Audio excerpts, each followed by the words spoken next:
Welcome to the February DRC meeting. I'd like to welcome everybody this afternoon. DRC is a subcommittee of the Historic Zoning Commission.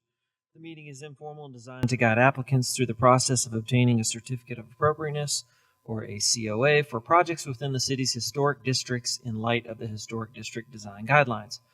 Applicant participation in DRC meetings is voluntary but highly recommended. Changes made or suggestions taken by the applicant based on discussions with the DRC are the applicant's choice, but DRC makes no representation as to whether any changes or suggestions made during the meeting will be approved by the voting body, the Historic Zoning Commission.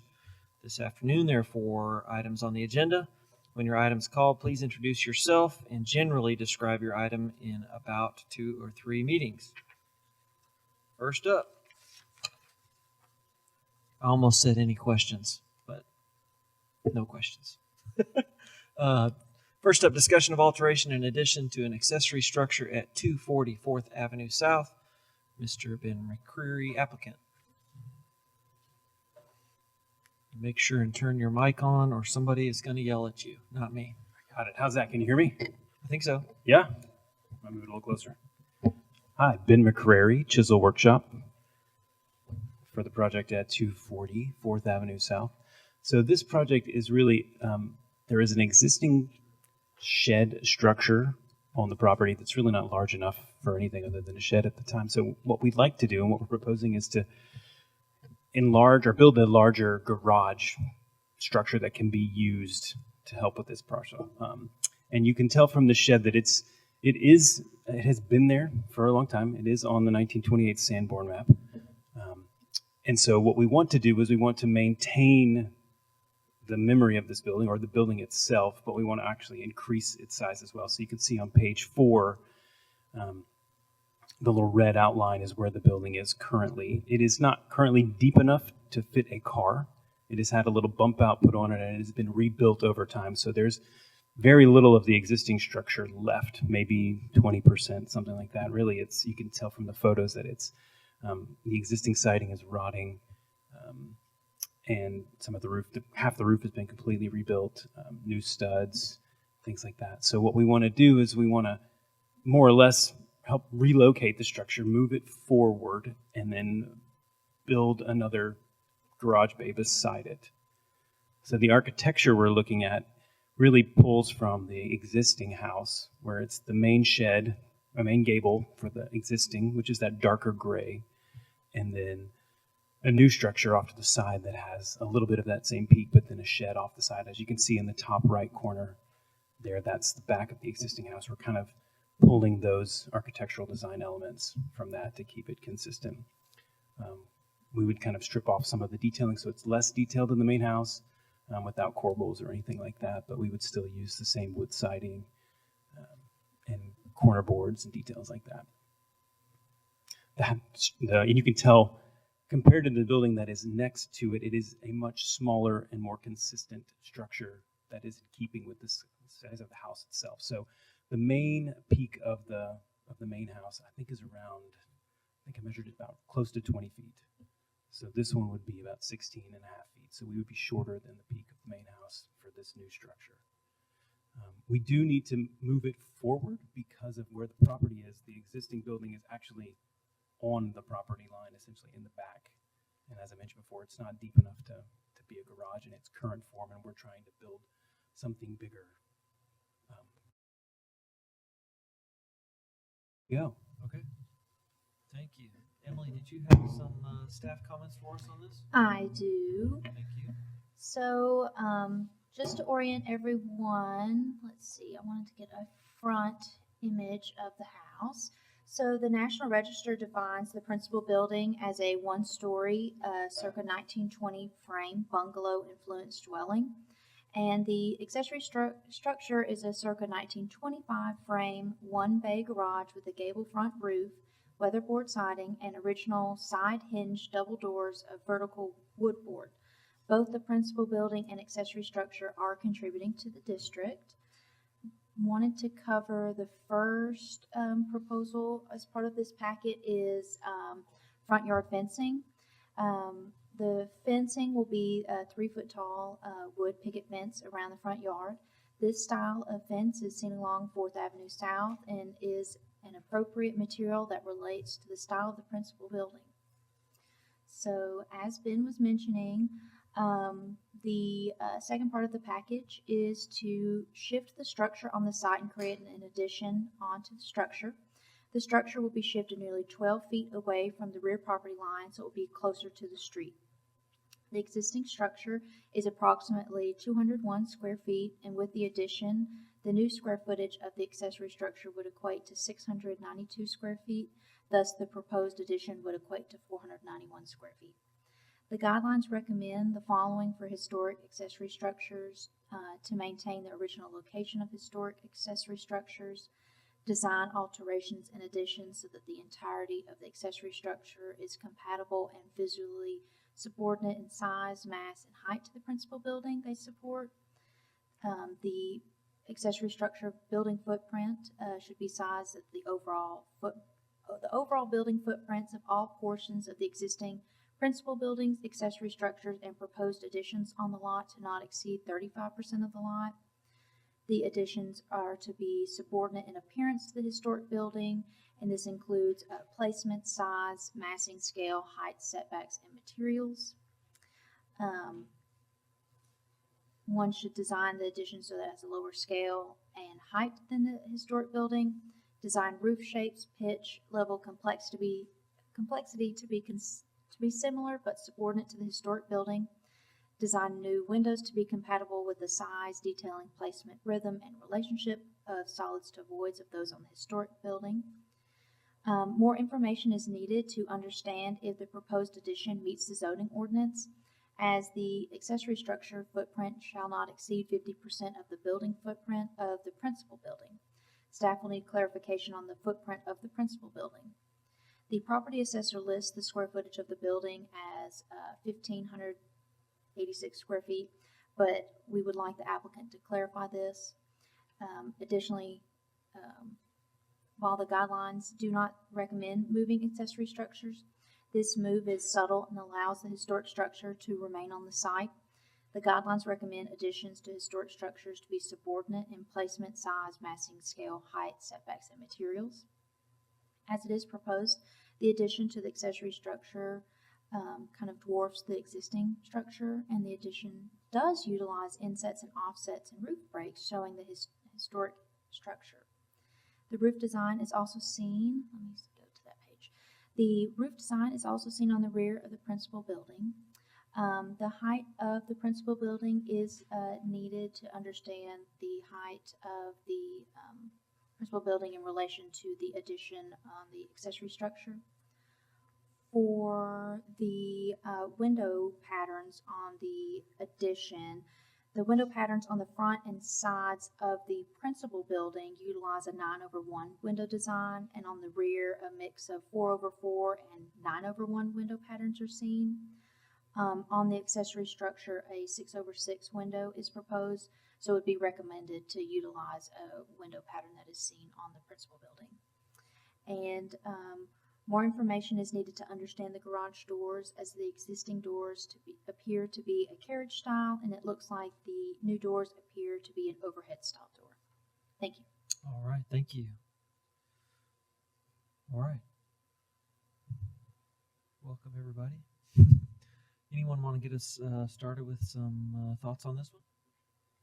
Brian? Yeah, I'll start off on this one, especially because what makes this site and setting so unique is that from 4th to 5th Avenue, the majority of that block for 60 years was the Tennessee Female College. And it wasn't until the 20s it was torn down, so this house is probably late 20s, early 30s, and that vintage. I do think it's still within the spirit of the guideline to move the structure, the 12 feet that you're asking for, and to make it functional. You know, when this house was built, a one-car garage is kind of all you needed in that size, but we understand they need more today. And I also think your rendering of borrowing historic elements from the house to complement the building, I think it's very successful. As with staff, I'd like to see more about the garage doors and the windows, but it looks good. All right, thank you. Anyone else?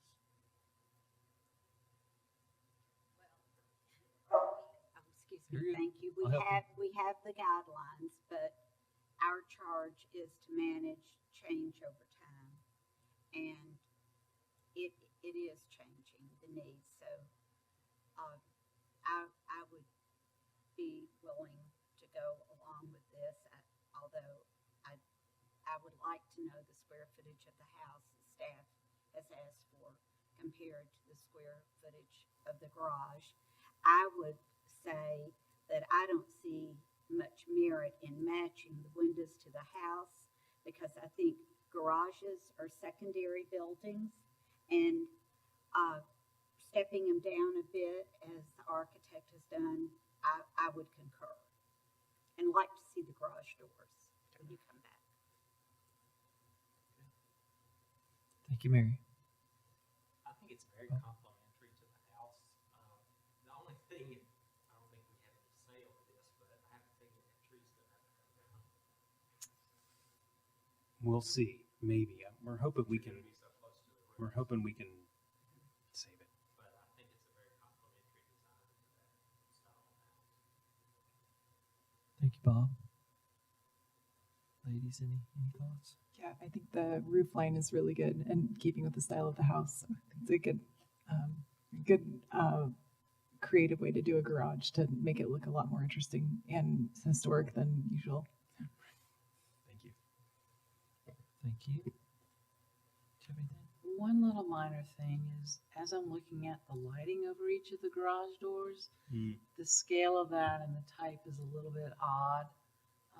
Plus, you've got the next door neighbor's garage, so I think there's a little competition in the lighting there, Sure. perhaps.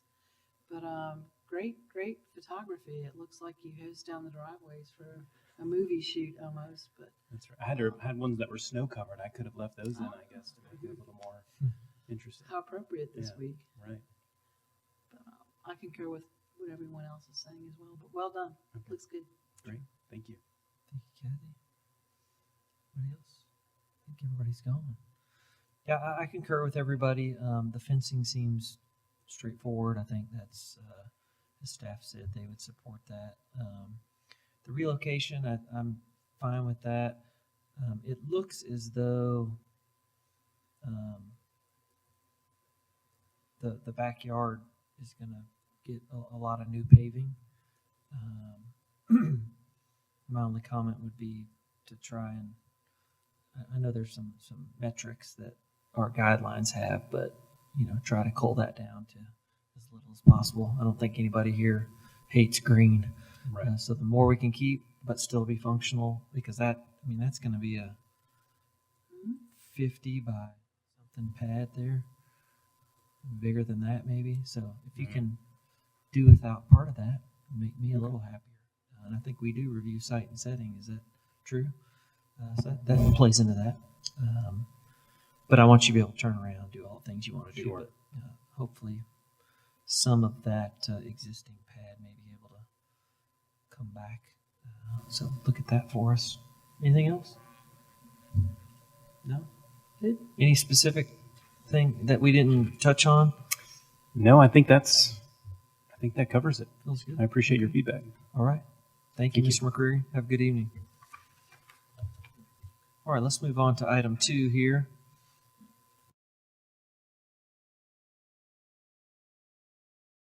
Of Amy Atkins. Good afternoon.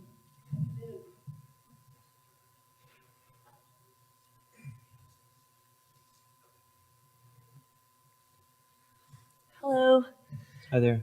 I am Amy Adkins. I'm the owner builder of 116 Lewisburg Avenue. So I guess first we can just quickly run through this list and then we can look at the supporting photos after that.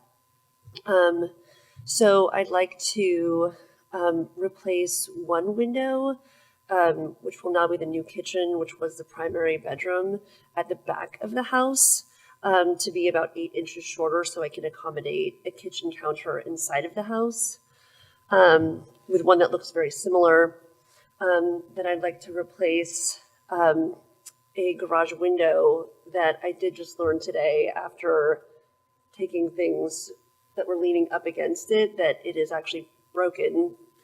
The double panes are broken in both the windows on the garage, but those are newer because those were the kind of double panes with the gas inside them, so I can't just replace the glass.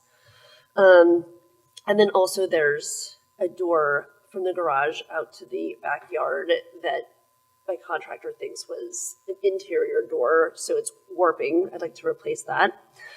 I'd like to potentially replace the garage doors. The ones that are there are the cheap aluminum ones, but I don't have photos today of what I'm suggesting, so it sounds like that might be something that I should do. I'd like to demolish the greenhouse, which was built in either 84 or 86. I have a letter from the previous owner. His mother built that when they moved in. It's in a terrible state of disrepair, and it will be much more expensive to try to revive than to demolish it and really open up the beautiful big backyard. I've also gotten tons of quotes to save the swimming pool. However, those costs have mounted. There's leaks, all the equipment is broken. Also, there's only a 20-inch pathway from the house and the back deck to actually get to the backyard, which seems a little bit dangerous. So at this point, I would like to demo that, fill it with dirt properly, and make that part of the lower deck. I would like to cover that new lower deck over the pool and the existing beyond that with attractive slate or stone pavers. I have some photos. Also, there is a small deck attached to the back of the house, which is rotting. And I would like to replace that with a similar looking deck, but now bigger, because we are getting rid of the pool that's way too close to the house. So it seems like a nice replacement for the back of the house. And I'd love to do some decorative iron railings that seem appropriate with a Tudor home. Then if we extend the deck, we just need to extend that siding wall to the side of the house a bit higher and maybe replace the lattice with a different type of attractive lattice. And then there's two stone walls that extend into the middle of the lower deck that were sort of complements to the swimming pool, which is now going away. So I'd like to demolish the ones that block the view and keep the one on the side because it sort of matches the house. It's not exact, but someone down the road did try to match the stone to the original house. I'd like to add a wood fence along the property line at the back of the yard, remove the satellite dish from the roof. Probably I can keep the gutters and fascia. I've just had those inspected, and those are lead and copper, and those are in good condition, but paint them. I'd like to add 2 electric lanterns on either side of the front door just for attractiveness. The one above the door is a cheap one that is broken. And I'd like to paint potentially, for sure, the siding and the stucco, and I had a painter go up and inspect, and that has already been painted. And I'd love to replace the front door with a door that's much more appropriate to a 1930s Tudor. And I'd actually like to take the current front door, which is stained glass, and replace that on the side of the garage where the interior door is rotting. So to keep the spirit of a cool stained glass door, but at the front of the house, put something more appropriate to an old Tudor. So that's the list.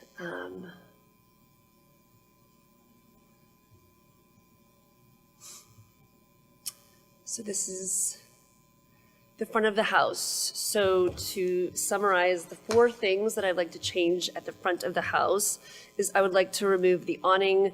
There is gorgeous stonework. I have removed the awning. I didn't realize that that was a historical kind of thing, but we have it. So if I had to, I could put it back. But there's some a beautiful stained glass window and stonework above the door that I would love to be exposed.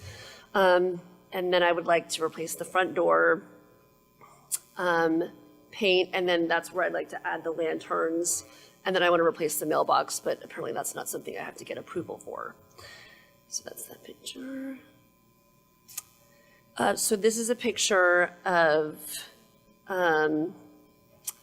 the painted stucco. That's my painter inspecting the painted stucco. And here you can sort of see the painted side of the trim. Oh, and even more so on that picture at the lower side, you can actually see the overspray on the edge of the brown trim.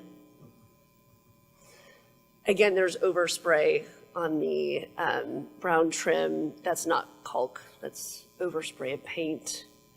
I'd like to remove the satellite dish. This is an overview of the back of the house, so you can see where the greenhouse is, kind of off to the right. It really cuts off the beautiful big backyard.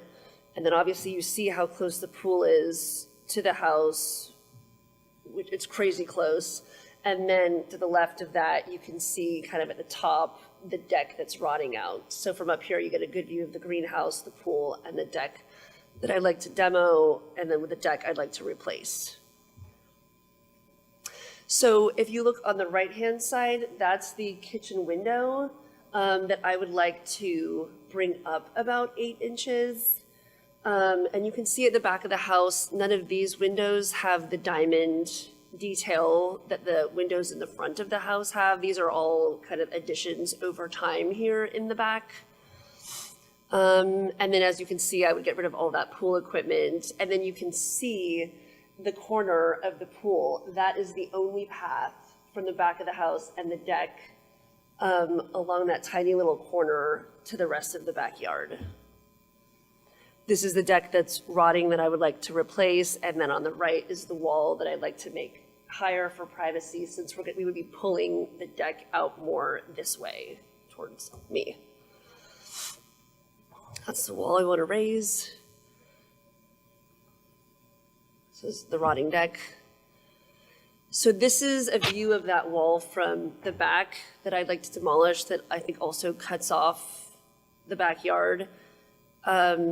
Here's already patched decking that I would like to put some attractive stone or slate over.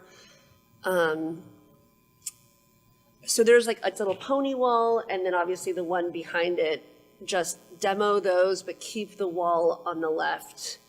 And then obviously the pool right in front of us, fill that, and then demolish that greenhouse that's in disrepair. So here's the disrepair of the greenhouse.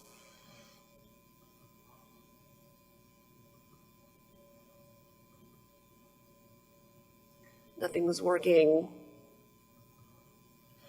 I think this might be the most expensive part of potentially repairing this, is the broken curved glass. So this is more broken glass. This is the screen door into the greenhouse. Okay, and then this is that door that I want to replace into the garage, that I would love to put the current front door in this side door that would be out onto the new patio. It's just rotting. This is a type of iron that I'd love to put across the decks so that you can get a good view of the yard. It's to code, and I think it really could fit with a Tudor home, especially with sort of the suggestion of the diamond at the top. At the front, it would be kind of, you know, older looking vintage lanterns, candelabras. And then here are just some examples of kind of a chunky wood slatted door with like a peak pole towards the top, and leave the stained glass that's above it. And this is an example of trim that I'd like to put on top of that wall next to the new deck. And then I don't know if we have to, I think we got a view from the picture, but I have notes on here of the changes, but we've also just gone over them all. And I think that's, oh, and here are some examples of some pavers doing kind of a subtle difference, large scale checkerboard pavers on the lower deck. And that's it. Okay, thank you. Let's hear from staff on their comments here before we talk. Thank you. So, 116 Lewisburg Avenue, there are a number of items proposed to be altered on the building and to the site.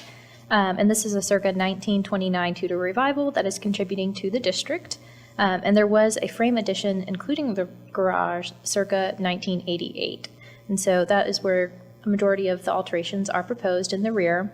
And then we found this historic image from Rick Warwick's collection as well of the house. So you can see there was a number of additional awnings that were on the house previously, and then the half timbering was an addition later on as well. And so we'll move back to the slideshow.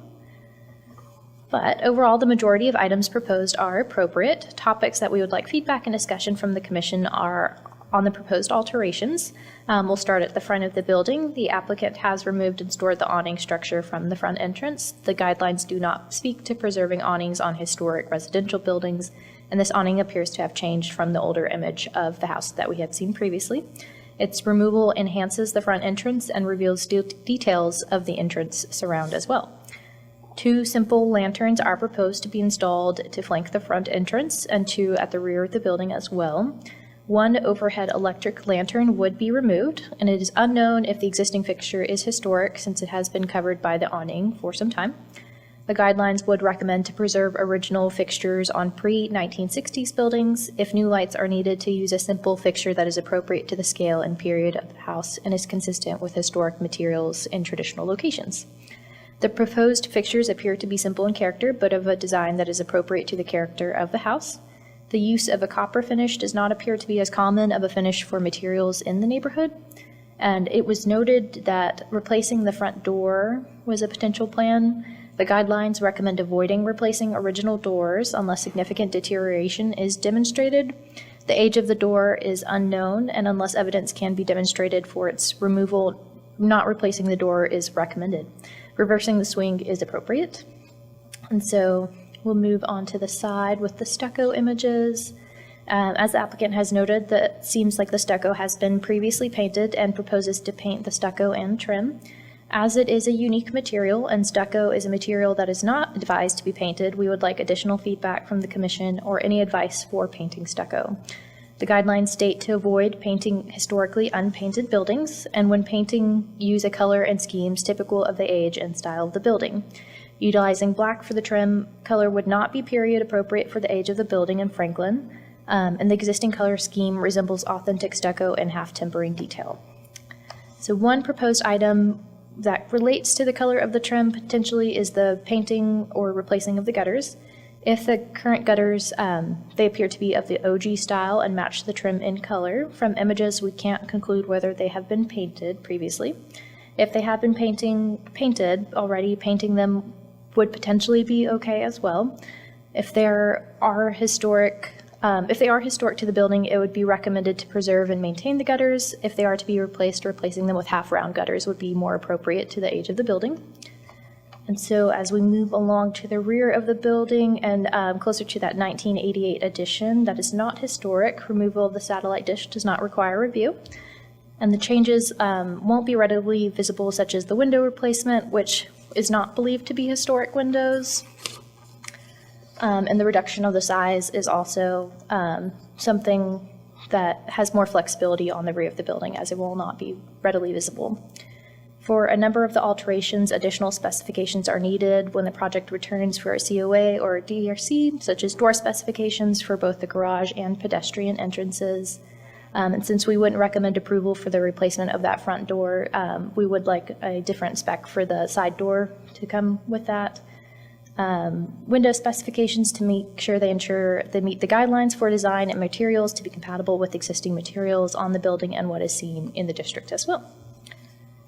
So as we move along to the demolition of the greenhouse, the applicant has provided a signed letter from the resident of the property stating the structure was added around 1986 and is not historic.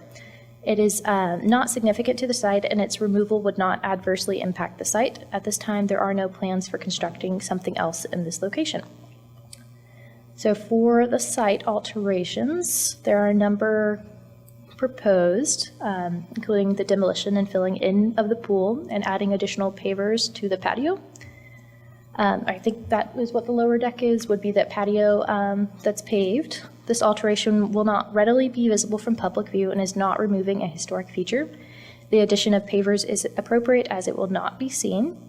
For the expansion of the rear wood deck, this addition will not be readily visible from the public, and the proposed expansion would turn the corner of the house and fill in that area where the pool equipment and feature iron railing.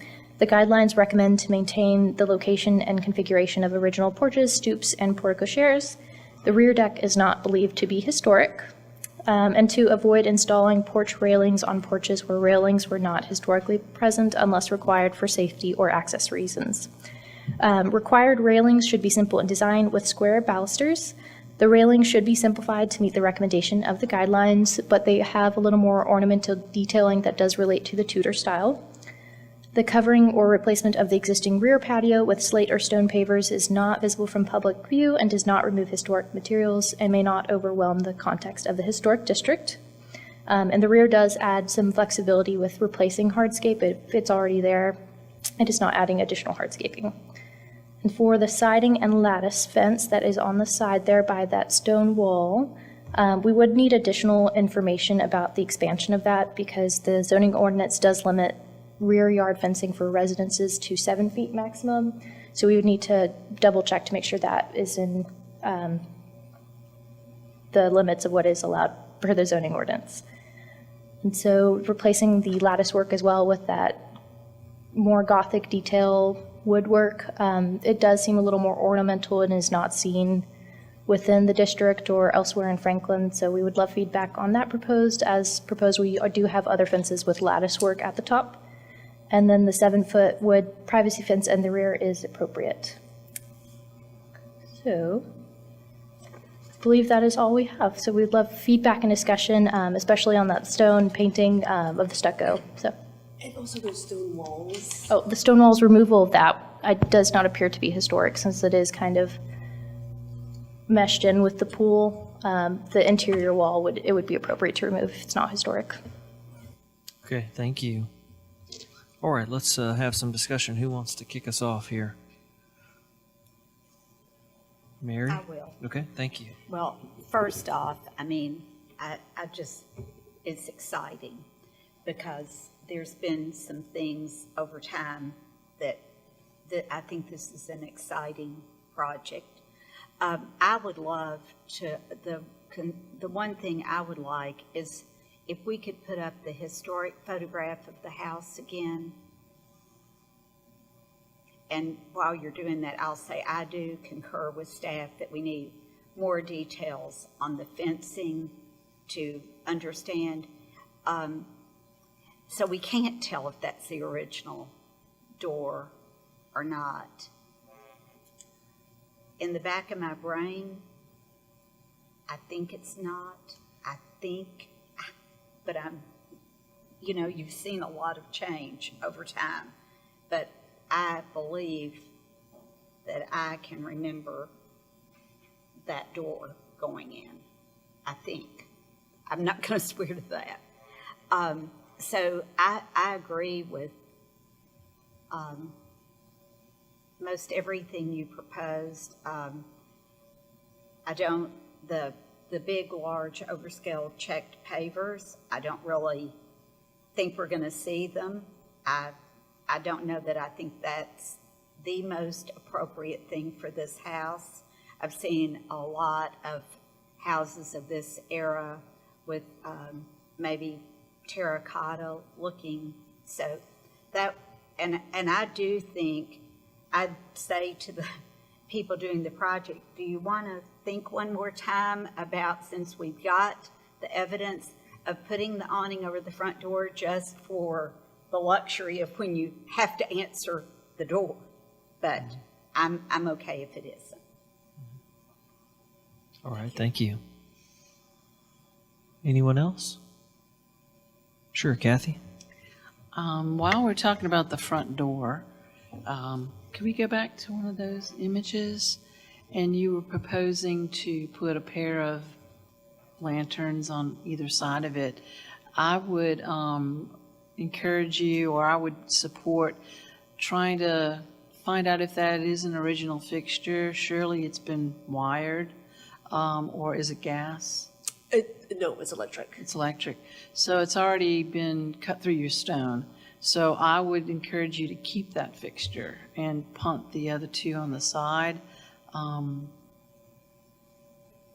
not sure about that particular style, if that was later put there, but maybe investigating a little bit more about it. It is a significant location, and really can't tell. Can we look back at the historical image?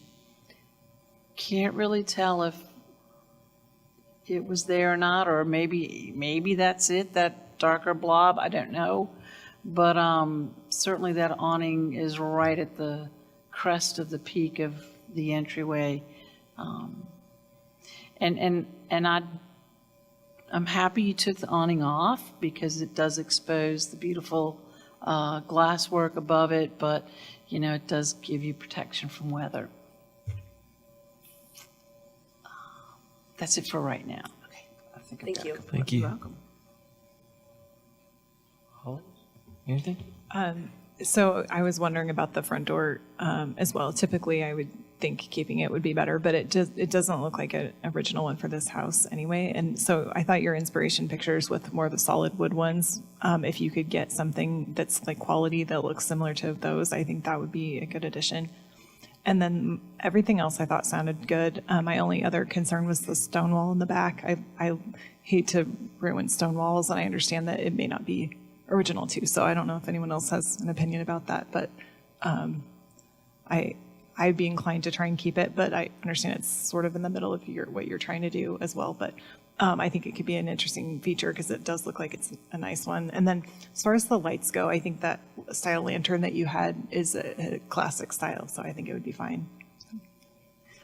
Sorry, I found a door at Preservation Station. I'm trying to find a bunch of stuff from there to, kind of put back into the inside especially, but the outside. So I did find one with like the cutout and everything. It's a heavy, solid wood door. It's really thick. So that would be what I would purchase if there was support to move that front door to the side of the house.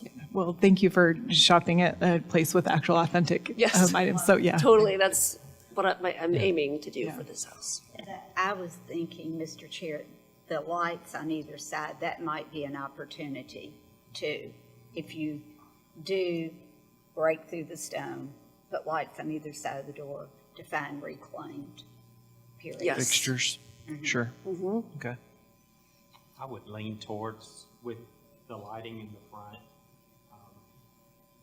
something period that's been rewired. Okay.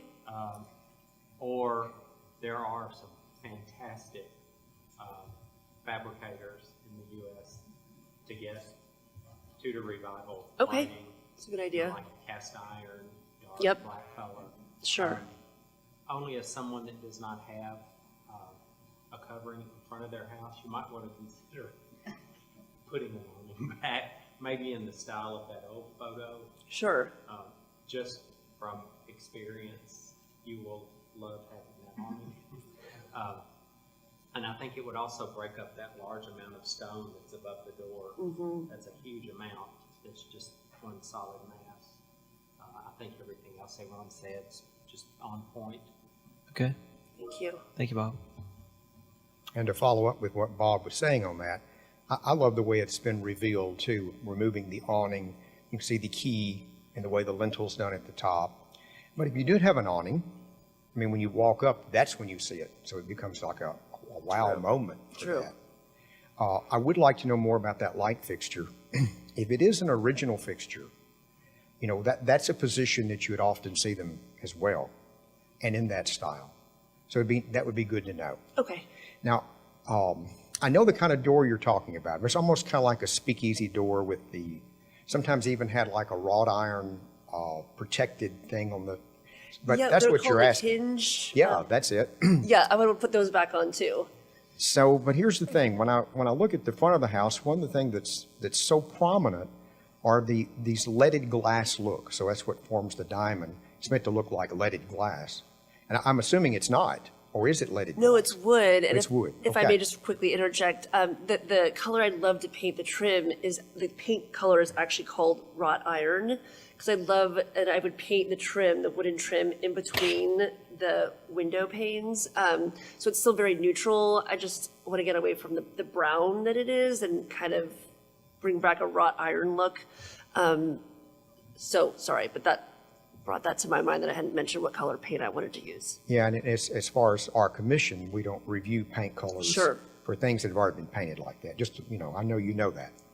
But the door. So if you notice, the door also has that leaded glass look to it, which makes me, just looking at it, think that it might be original. I know the door that's on the rear, which I think you should replace it. This time period, they were experimenting with all these veneered doors. So that veneer is swollen off over time, and you can see that. It needs to be replaced. But I would really want to see more investigation into this door, because it's very likely it is original, because it matches, or somebody did a great job. And I think you have a great resource in a former owner of the property. If it was replaced sometime in the 70s or 80s, that owner would probably know that. So and it's the same with the light fixture. So I would recommend going to that source and asking that question. I did.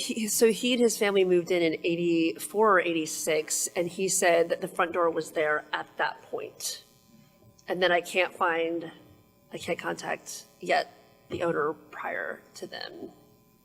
Okay, so we know the door's been there since 1986. We know that at least it's maybe before. Maybe. It's been there that long. Right. So, and everything else I think has been covered. So those are my comments. Okay. I kind of echo everything everybody else has said. I do want to respond a little bit to the stucco and trim color. The stucco in particular, we talk about not reviewing colors unless it's inherent in the material, or it should be inherent in the material. So, say if somebody wanted to paint stucco, Pepto-Bismol pink, we'd probably say, well, stucco has an inherent color, or it should have. It may have been painted at some time, but it should have some inherent color. And so we probably would consider the paint color of a body like that, whereas something like siding, where it's always intended to be painted and is not, I know they make cementitious siding, but historic home siding, like if you wanted to paint it the Pepto-Bismol pink, we don't review that necessarily. Right. Things like roofing materials and gutter color, things that are supposed to be kind of baked in from day one, not to say they aren't now, we do review those. So I don't have a problem necessarily changing a trim color, but I think the stucco should reflect what historic stucco color may have been. And oftentimes it was very similar or the same as the mortar color on the house. And around here we see a lot of dredged up Cumberland River sand and things like that. So we see that hue, which is that kind of buff color, pretty often. It's not the only one, but it's probably the most common one found in Middle Tennessee. So whatever you want to do with that information, those materials that kind of have or should have had an inherent kind of color in them, we want to see those. And then things like trim, paint, the guidelines do recommend you use paint colors that are indicative of that style and the neighborhood that they're within. So be considerate of that, and then bring us a proposal. This front door, I'm looking at a Google Street View, and the front door's kind of got this white frame around the stained glass. It's peculiar. I'd really love to see a shot of the door, like just a full-on picture of it, so we could really look at how it's stick together with the stiles and rails and how the windows set in it. Can kind of give us some clues sometimes. Okay. I really can't tell from what we've seen whether it's old or not. It doesn't look like this door in the historic picture, but it's really dark and I can't really tell. So take a picture of that, and when you come in for an official application, bring the door that you think you've picked out, and let's look at it. I don't want to cast any judgment on either thing yet because I just don't have enough information. So other than that, let me see, stucco, half round gutters. I think they kind of made it clear if you're going to keep the ones that are there and they're already painted, then you can paint it. If you're going to replace them because they're not what you want, then they probably need to be half rounds. That's just their comments.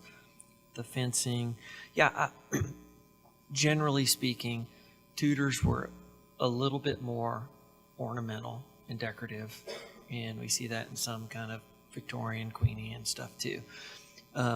What I would say though is we always want anything that's added onto these houses. This is guidance from the federal government, from the Department of Interior, and from what our citizens have kind of voted on.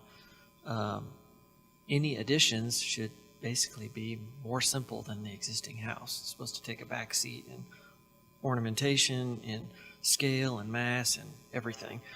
So when you're looking at railings in the back, your paving, any of these fence details, simple lets the original house stand out. And that's what we want. We want this to be the star of the show.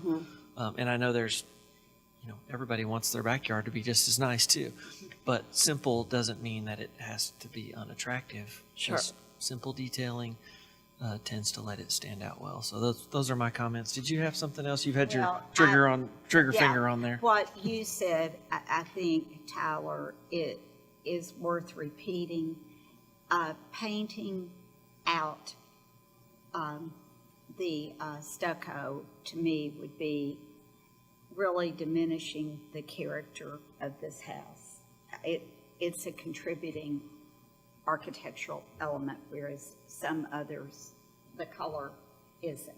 But I can tell from the pictures it's been painted, and a lot of stucco has, but it's of some variety of buff there. And not saying that we wouldn't let you paint it again, it's just we would want to see that. I'm actually okay with that, as long as I can paint the trim and the gutters the same color, just a neutral dark gray, then I think it's nice to see the pop. I've just got to say this. I just heard a lecture at the Antique Lawn and Garden Show, and the gentleman from the United Kingdom that was speaking said, at this point in our history, I don't even use the word brown. I have started using the word chocolate because it's a bad word. Everybody's doing gray and black. I'm just saying that. Sure. Yeah. Thank you. Yeah, things come and go, certainly. So my question, since the stucco question has come up, Yes. what color were you proposing? It was going to be kind of probably some kind of gray, light grayish. I wanted there still to be a differentiation, but I'm perfectly fine leaving it exactly as it is, honestly, if you guys have that opinion. Because I hadn't really decided since I didn't know what was going to be allowed, so I'm fine leaving it. Yeah, and I think in that buff color, like my fellow commissioners were saying, it will give you the contrast. Yeah, A good contrast that Yeah. you want. yeah. I'll leave it.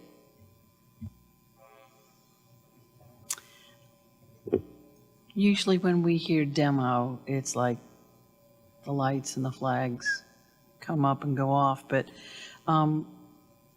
I would probably support all the things that you want to demo anyway. But please document that when you come back with your formal presentation or your application, and so that we have a record of each of these demos for us. And then when you do come back, is it going to be the same format with a floor plan that's handwritten? Are you going to give us some architectural, like elevations of the fence, the lattice work that you want to raise the height I on? could do that. We would need to determine that as per it is to the, relates to the building, the home, and then it's a raised deck, so. Sure. And it does affect, we have to know, like, how tall do you want to go? Okay. How high does the height go all the way along the back side of the property? The image shows it stepping down, the original one, so you would need to delineate how does that look? Sure. It's a nice shot that you have with the next door neighbor, like what you're trying to block out. And that original fence has like the 45 lattice on it to give relief from a solid mass. Right. So, and it's running horizontal. Are you going vertical? What does that entail? Right. And then that would be also nice to see how your hand railing that you're proposing integrates with those two as well. Okay. So I think maybe, since that's kind of a big addition for the back, Right. I think you need to get that detailed out so that we can look at it in comparison to the house. Okay. That would help me a whole lot. As much documentation you can provide, give you the best shot. Okay. Understanding and not being converted if you don't understand. Sure. Sure. How's everyone? Your first shot. Yeah, no, that would be great. This is my first time, so let's hope. But how's everyone feeling about getting rid of the pool? Just make sure your mics are on. They're not. I didn't know I turned it off. What I would say, I mean, we're not going to take a vote on it, but I haven't heard anybody say that that was problematic because it's in the back. It's not an issue according to the guidelines either, I don't think. So, okay. Yeah. Did you want to say something else, Brian? Just one thing. Elizabeth, could you bring up the historic photograph? This really just stands out, and I know you're very engaged with this house and love it. But look at that wing wall. It's kind of now covered up with landscaping. Right. But that really adds a lot to It's to beautiful. that house. So cool. I just wanted to bring that out. Had light trim and looks like a slate or tile roof. I know, it's so Not neat. I shingle. haven't seen this picture. It's so cool. I'm gonna have to get this for you guys. It's so Interesting. cool. All right. Any other comments? Holly? Okay, so about the color of the stucco, we already talked about this, but I think this one looks very yellow to me. I don't know if it actually It does. It is. I think when you choose your color scheme, the stone has some other beiges in there that I think would look better than this yellowy. So if you do paint it, I think you could pick a similarly light and natural color that it works better with the brick. But I'm not a huge fan of the gray, black, white trend. So I'm not saying that at all. I'm just saying that you could go with a beige that's less yellowy, and I think it would look better. And I've looked a lot into how to clean the house, the safest way to not impact the mortar. So done a lot of research on that. So I'm going to do that hopefully soon so that I can really see, because I think a lot more tan will come out. It's very dirty. And it just looks like a gray block right now. But Sure. All right. Everybody good? Thank you very much. Thank you so much. Appreciate it. Okay. Item number 3, discussion of new construction at 1751 Players Mill Road. That's the Franklin Seventh-day Adventist Church, and Brandon Pretty's here. Good afternoon. Hello, I'm Brandon Pretty with 906 Studio Architects, representing the applicant, or not applicant, but Seventh-day Adventist Church. I guess quick overview. This is a bit of a unique site. So there is an approved site plan. It was approved in 2004, which has been a bit ago. It was actually approved prior to this becoming a historic overlay. So there's an associated, some elevations and building sizes and things that were part of that site plan. We included those at the end of this package. That was through a prior congregation, prior church. Seventh-day Adventists bought this, I think, around 2017. And, there was one of those buildings was constructed in 2006, something like that, give or take. Obviously, before they bought it, they purchased it, are looking at expanding, and looked at what had been approved. It was a pretty large 2-story structure. I think if you look at it, not terribly sensitive to Seward Hall. They're saying, well, we don't need anything that big. We don't want something that big. How do we scale this down? And really what we're doing now is they've come to us. We're in the beginning of schematic design, and really before we put together some renderings and show those to the congregation, obviously wanted to have a discussion on what's appropriate there, because again, it's a unique site. It's in historic overlay, but there's not, a bunch of historic buildings to the left and right. The guidelines are built for more urban conditions than this. So really just wanted to talk through how we're trying to meet the guidelines for new commercial building here, and really get y'all's thoughts on how we did that. Really tried to break down the massing of this. It's a church, so it's, it's formal, it's a significant size, it's going to make a statement. We certainly didn't want to overwhelm Seward Hall, wanted something smaller, a little more understated, wanted to, we've got an existing building with that stone veneer to reference, as well as the brick of Seward Hall, wanted to straddle that architecturally, and really, create a new place that's not overwhelming to the historic place.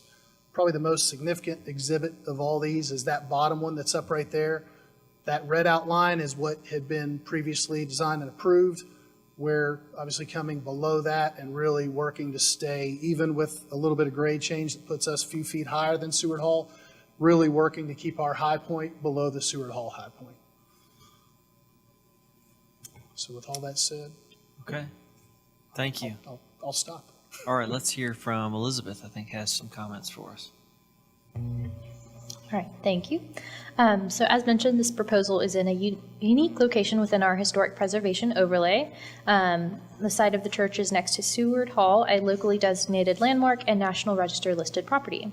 In 2004, a site plan for additions to the building were approved, and the applicant has provided the renderings for what those plans entailed. The plan is entitled to be constructed as it was phased and construction began before wet vesting was established. There was a condition of approval with the site plan that the property be rezoned into the historic preservation overlay after it was approved, and that is why it has come to the overlay. The changes proposed are now reviewed by the Commission. The first structure was not reviewed by the Commission, so today we are focusing on the form and appearance of the building, as the placement and orientation of the building have been already approved. The guidelines do not offer many specific guidelines for additions to non-historic civic buildings besides the design of steeples and windows, and they direct the additional elements to guidelines of new commercial buildings. However, this proposal is seemingly the construction of a new civic building that would be the primary civic structure on the site, and the new civic building guidelines may provide more appropriate direction for the form of this building. The site is unique in that the building has been approved not by the historic zoning, the already existing building, in its current and proposed locations. Additionally, the site offers challenges in terrain and orientation. The proposed design, in comparison to what was approved in 2004 and what is entitled to be built, is more contextually sensitive to Seward Hall. The height has been reduced to a peak at the same height of 33 feet, which is about the height of Seward Hall, and the overall footprint has been reduced from and has also increased the compatibility in the context of the site. The proposed civic building does have visual emphasis with a public plaza area and an emphasized entrance through the use of symmetry and a dominant gable. The building's form utilizes additional breaks to assist in the massing, and the building appears to be more of a one-story construction rather than two. A traditional roof form is compatible with the primary form, and the flat roof forms that are stone and protrude from the front are a little foreign to the site in comparison to what's seen at Seward Hall. So we would like feedback on the design of this form. No steeples or bell towers are proposed. However, a central civic-like appurtenance is proposed with a canopy around the front facade. However, there are no other civic buildings nearby for comparison and consistency with the design of this. However, this design does resemble that of the existing building on the site, with arch detailing within a gable. The building materials proposed include brick and stone, which create a sense of permanence and relate to the existing building on site, and historic Seward Hall, which is primarily brick. And the guidelines state to design a building to reflect its time while respecting key features of its context, and to use decorative details in a manner that is compatible to those seen on nearby historic buildings while avoiding direct replication. The cross gable form relates to the historic Seward Hall without direct replication, and the historic building is simpler in form, and the proposed details and ornamentation on the civic building are also minimal and do not necessarily overwhelm the historic building, while maintaining details that allow the civic building to serve as a focal point on the site. We would like additional feedback focused on a few elements, including the windows, entrance feature, and canopy. The entrance utilizes a design that does not maintain a traditional solid to void ratio or rhythm that is typical to historic civic buildings, as it appears to be all glass. The majority of the windows proposed utilize vertical alignment and emphasis and are more typical to what is seen on historic civic buildings. The proposed windows located over and in the entrance feature are not vertically proportioned, as it is wider and does not have strong vertical definition. The guidelines recommend that canopies are sized and placed in less visible locations that respect the design of the building. Canopies should be proportional with and complementary to nearby historic buildings and canopies. New canopies should be designed simply to match historic equivalents and in muted black, green, or bronze colors that are complementary to the building and surrounding historic district. The proposed canopy is very prominent in a primary entrance location, which adds to the central emphasis. However, we would like feedback, as this is a very limited local examples for historic civic buildings for a canopy feature like this. The use of a brick column is compatible with what is approved on other newer civic buildings, such as the one located at 120 Aldersgate Way. And there's just some small notes for the applicant about grading permits and reaching out to engineering to make sure that wouldn't trigger a site plan revision. And then utilizing the breezeway design to connect the buildings would not be allowed at this time. So we would like some focused feedback on the overall massing, details, windows, canopies, entrance, and other elements, but the location and orientation have already been approved. So thank you. All right, thank you. How about Bob? Can I tag you in for some comments? If you're ready, or we can come back. Okay. Brian, did you have any thoughts? Yes, I kind of want to explore, first of all, acreage. How large is this parcel, this piece of land?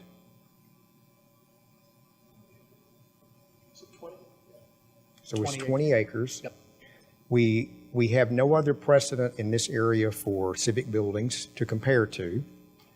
We have historic 1854, I believe that's when this house was built,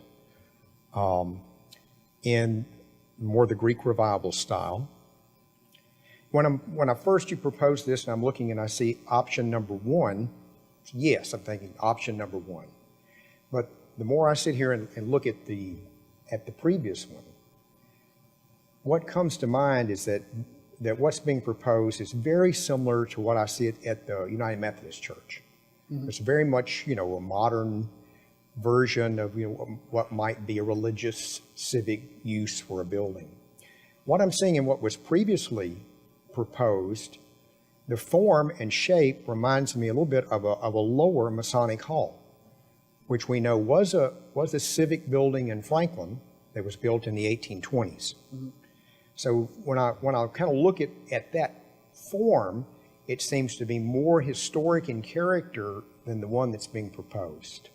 But then my next question that may be the one we really need to talk about is height. So how, usually we say 10% of the block face. How is that viewed here in this commercial context with 20 acres?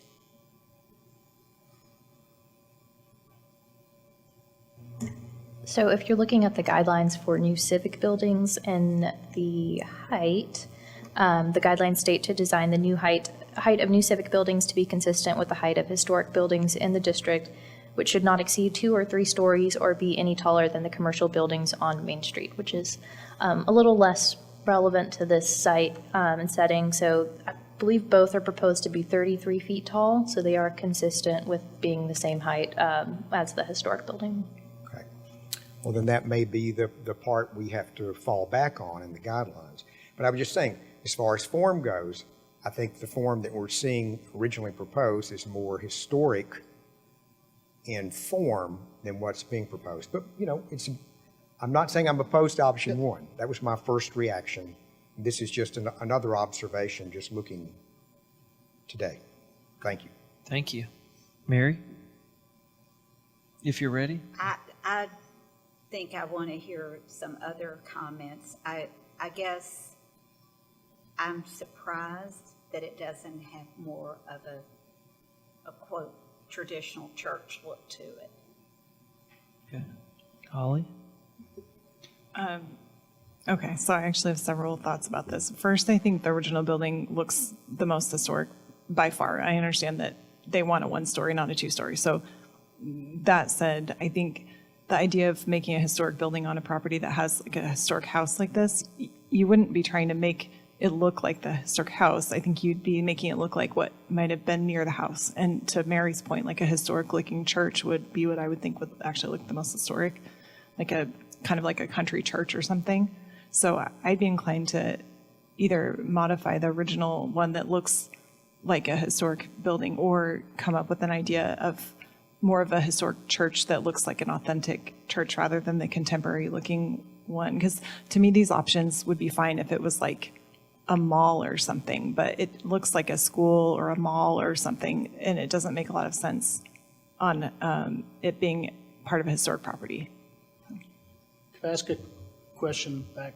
Sure. Just for my, Yeah. so conceptually, and I guess here's where I want to understand what's appropriate there, because we kind of intentionally didn't, make it a traditional, a much more traditional church form, because there's always that balance of I don't want to mimic I don't want to mimic something historically and put something there that, gives a false sense of history. So to me, something of its time. I think they were making reference, and one of y'all made reference to the Methodist Church on MacHatcher. That's what kind of, as you can see, we took some cues from that. It's maybe a little similar in that it's not, I guess it's not in the overlay, but, it's somewhat adjacent.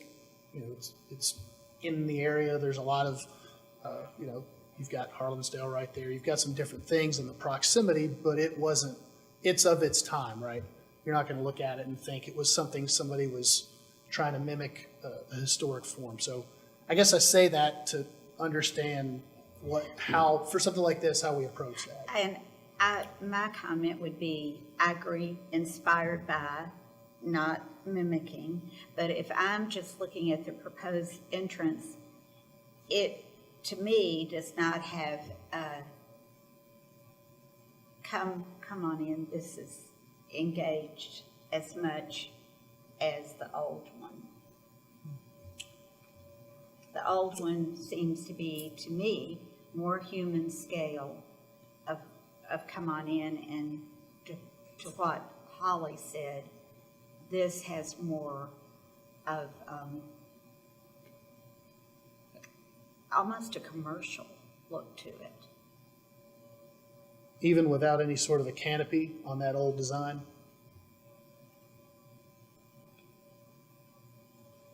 To me. Okay. I mean, that's one opinion. Yeah.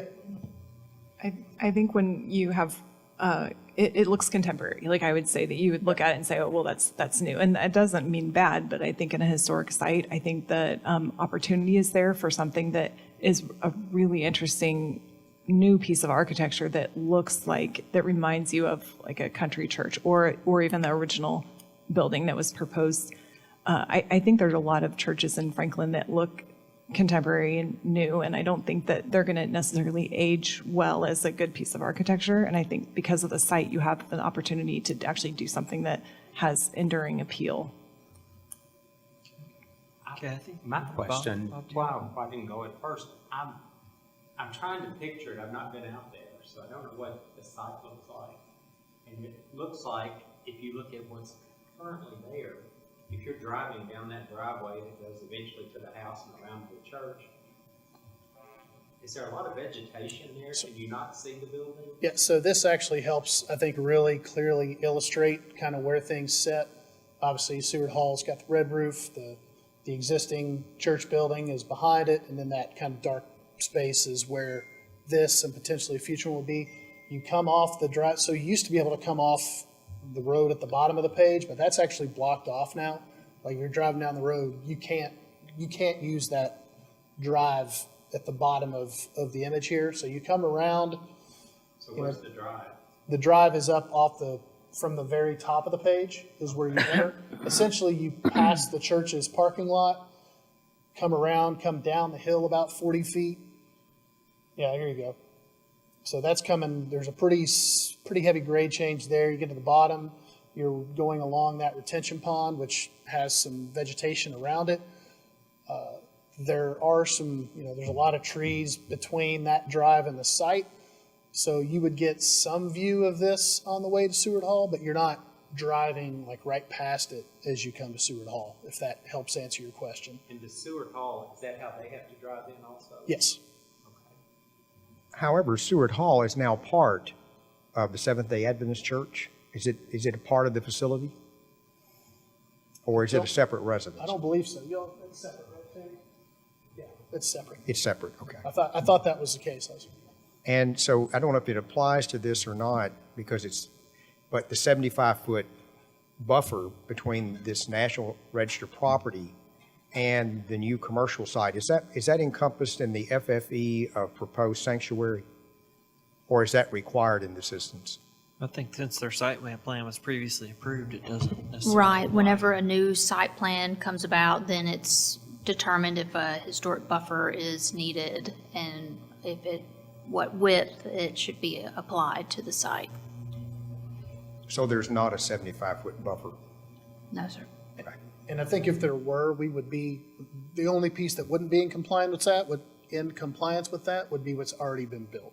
So this new piece is, if you look here on the, or I guess there on the yellow, that's probably at least 70, 80 feet back from the property line. I'm guessing, but I feel pretty confident in that. Now, to maybe further answer your question, Bob, there is some vegetation. If I'm at Seward Hall, I don't have a clear shot to the church. There's some trees between, you can kind of see it really tracing along the property line and the chamfer of that property, I guess we'll call it the northwest corner of the Seward property line. They kind of split those two. You can see through it, but it's not, again, you're not sitting there seeing both of these things entirely in the same frame. Kathy, you had some comments. Yes.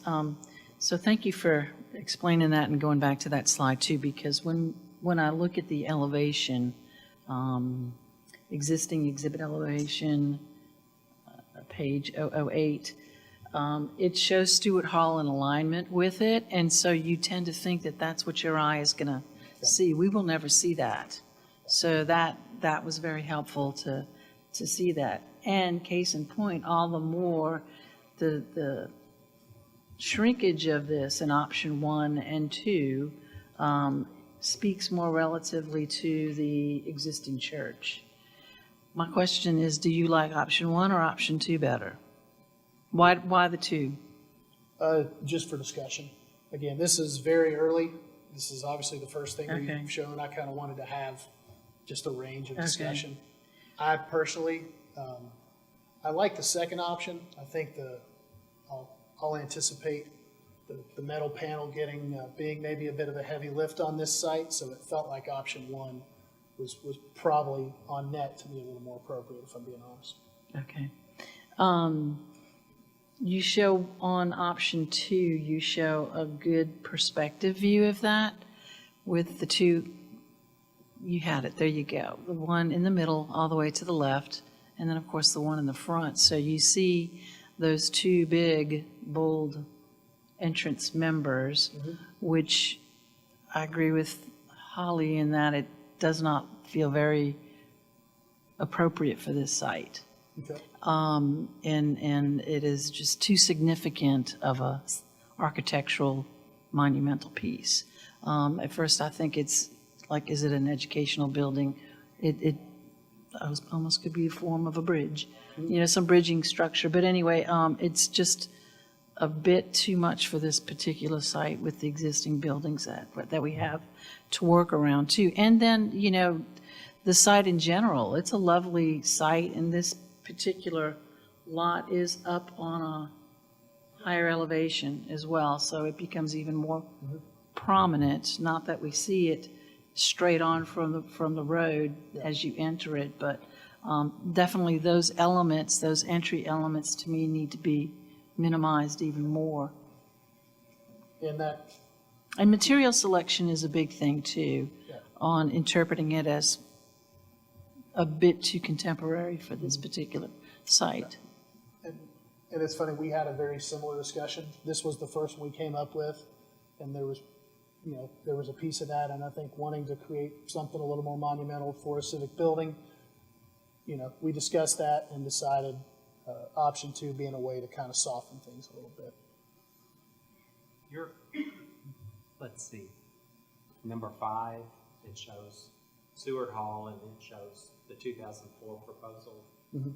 Is that facing this direction, like Seward Hall, or is it facing the parking lot? The front, that would be facing the parking lot. Okay. Those were diagrammatic to kind of show, more than anything, to show a height relationship and, you know, But a that's little really bit. the front. Yeah, but you're facing the never, parking lot. yeah, that's I'd right. be curious what faces the same side as Seward Hall. If you go to on the original, Well, either one. Just the previous, if you go to that approved package is at the end of this, there's actually a rear, the front and the rear are very similar. That bottom one, no, go back one more, please. There. The top one is the front elevation, that will be facing the parking lot. The bottom one is the elevation that would okay, so there. generally be facing Seward, but Okay. again, not next to it by any Well, means. personally, I like the 2004. I think being a minister's son, I think it looks very churchy, Mhm. if you can use that phrase.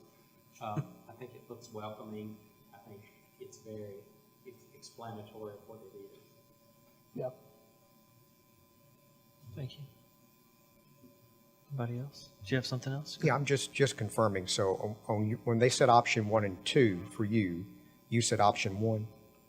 Yes, Okay, now not the heavy, yes. the very heavy, okay.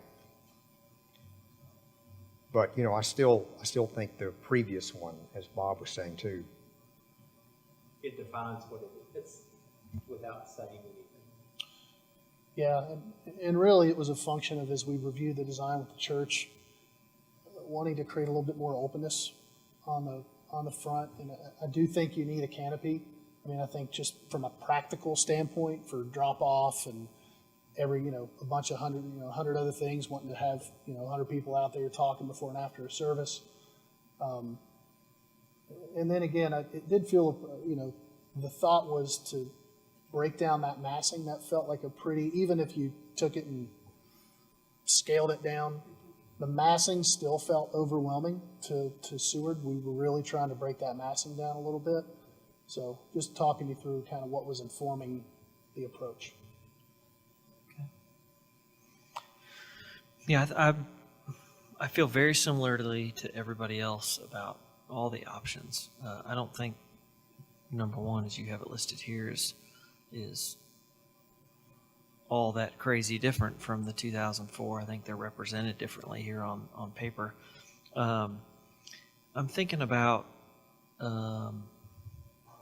University of the South, Sewanee. A lot of people have seen that chapel. It's old, but the dining hall's not, and it sure does a good job of living next to it.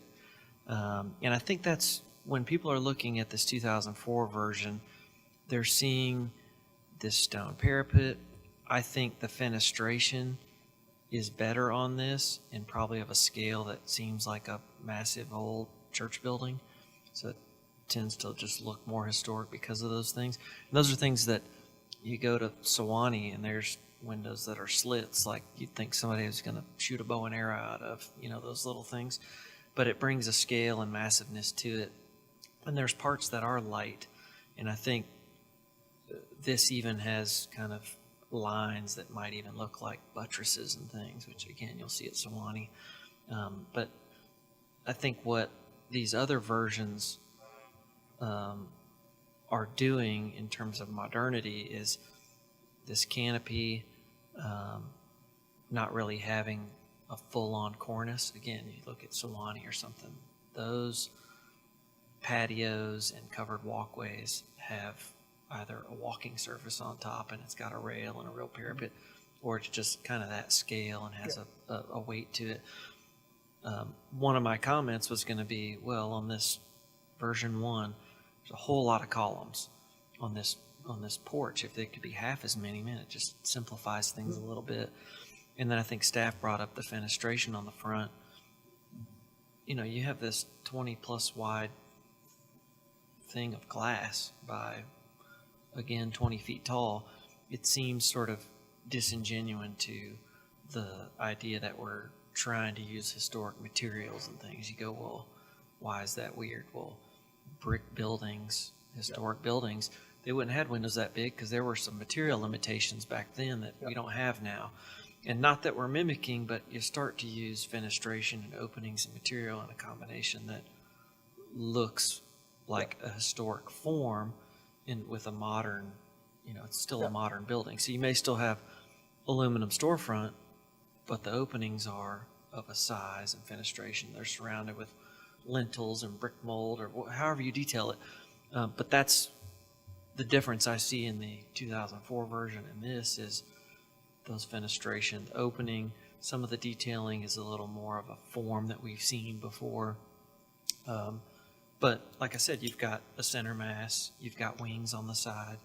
Not a lot of that has changed since 2004 in terms of if you looked at a floor plan, they could be similar. I'm sure they're not, but based on elevation, if we had to make one up, we're starting to see a center mass with wings.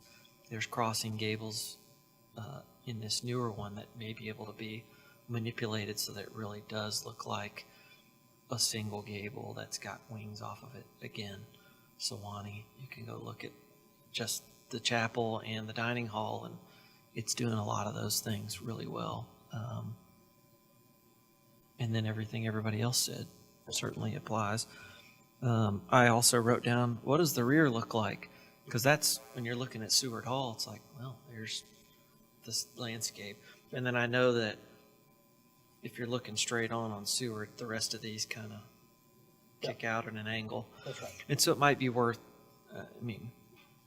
I work in CAD every day. If I had to draw in CAD on 30-degree angles every day, I think I'd quit the profession. But if you eventually get this in 3D in a format that we can see it from that drive, it looks like there's 30 feet or something. But the house is up close to that grade as well. So you're climbing back up to the house. So there is some relativity in that streetscape you put together. But try to cover. Anybody have any other thoughts? Kathy? I do appreciate how you did that elevation where you did lower the overall mass of it and the height, and then you dotted dashed the little red from what it was previously in 2004. So that definitely speaks to the building that it's next to, the existing church. So I'm glad to see that. That's good. Yeah, those height moves are good. If you can get the detailing and other massing elements, materiality right, I think find your way closer to The that. other comment, just the whole McKay's Mill vibe is generally inspired by traditional. And just to say, Holly, I thought had a really good point about how what you do now translates into the future and ages well. And I think you have a great opportunity, and I want to see you maximize that opportunity. It's a legacy project for sure for the church. This is a big project, and hopefully, I would think, a forever home in their mind. Churches. Absolutely. Do you have any other specific questions? I know there's probably a million swirling in your head because Yeah, we how long you got? Not that long. I have one more project Yeah. after this. No, I think that's good. I think if I'm understanding we'll obviously look at some detailing and probably opening. I'd already thought proportionally that arc needs to probably shrink already. We'll look at some detailing. Scale, does the scale feel right? We just need to treat it a little different. Yeah, I think what you heard from scale-wise, bringing that height down, felt good. It's a materiality, detailing, fenestration. That colonnade, if it became a more a traditional colonnade, and I don't mind mass in a colonnade. We always trend towards really skinny, but it's because we're working on a building that's a little more probably delicately detailed. Downtown Franklin, if there's a porch, it's got to be pretty skinny. But here, a colonnade that stands up on its own and looks traditional could support the architecture. What I think, if you took that same colonnade you've designed and put it on the 2004 building, it would look foreign. And I think that's what I'm saying anyways, is if you hearken back to maybe some of the detailing that was on the other building and look at some of these traditional, even a lot of universities have these kind of ecclesiastical church-like architecture. You look at Yale, Northwestern, you know, you can look at these. Those come from religious precedent. And so if you look at those and that colonnade gets what you need done in terms of dropping people off and just functionality, but supports the architecture, then I think just the detailing has to be right. Doesn't have to be skinny or fat. It just has to fit. Is that fair? Okay. Thank you. Thank you. All right, number 4, discussion of new construction hotel and parking structure and partial demolition at 230 Franklin Road. And I have Benton, and here he comes. Hey, guys. Hi there.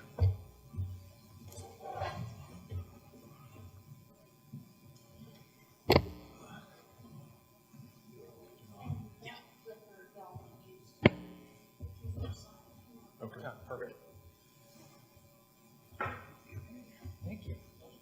Would you like us to start, or do you Yes, want please. to do If you can give us a, what I'd say is, we've all seen it before, Right. but tell us Yeah. what's new and changed and what's important that you want us to focus on tonight, and we'll let staff go after you, and then we'll give you some feedback. Would it make sense for staff to just go through the summary from the last meeting? I mean, that's what No, just start with, we've all got notes too. We get packets sent out ahead of time, so we've kind of seen and we know what's been highlighted. Okay, perfect. So last time we we narrowed down on a handful of items. It was windows and how they related back to the original factory.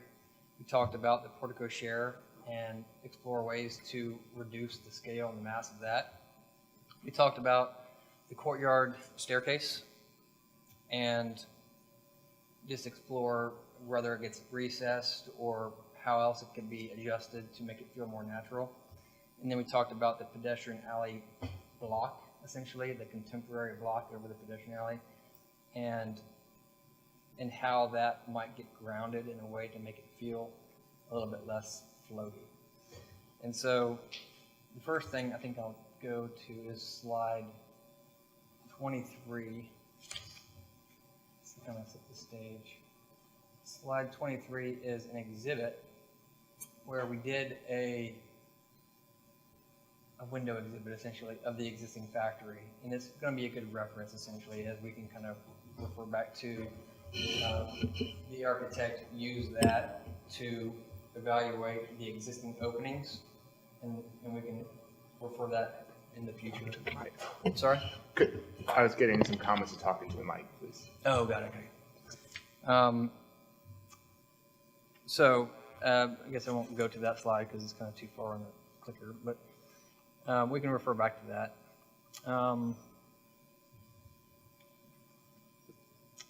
Okay, so here we can talk about the windows. We were specifically looking at the courtyard, and that was the source of the question at last meeting. And what we've done is started to take the column grid, reference those windows to kind of show how they're going to eventually get broken up. And then the architect used our reference guide to show how those related to the existing windows, just to make sure we're not getting too far out of scale. The staircase, we kept it outboard. We brought it down to 2 levels versus 3. We found a way to recess the 3rd level inside, and we thought that did a pretty good job of almost dividing up the courtyard and how we have some seating areas outside of the hotel. We also have added, which we noted last time, a deck, and we thought that the staircase did a pretty good job of tying into that deck and made it feel like it was almost utilitarian in a way that the factory is constructed over time and added pieces as they were necessary. We thought the same thing here. One thing I do want to point out from these slides is the window mullions are not accurate yet. They focused on the blocks of the windows. The next iteration will actually show correct window mullion sizes that correlate with the existing factory.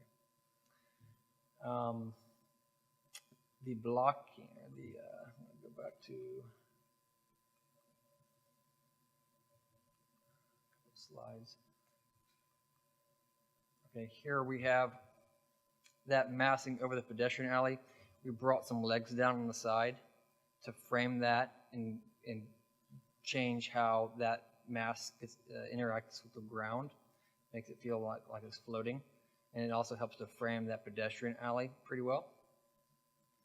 And lastly, we have an exploration of the portico share where we almost took the exact opposite approach and we removed all the legs.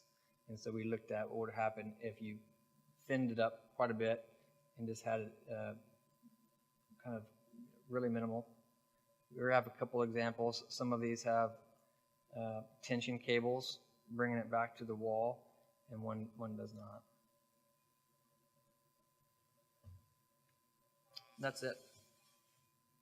For the hotel, okay. Let's hear, can staff do just hotel comments first? Is that okay? Absolutely. Okay, thank you. So, let me go to this angle's good. So the enclosed staircase at the courtyard will face Building 12 and will be seen from Liberty Pike. There are two options proposed. The first option utilizes just the fire escape or staircase, while the second option has the same staircase with a patio option that will span over to the top of Building 10 that is being incorporated into the hotel building.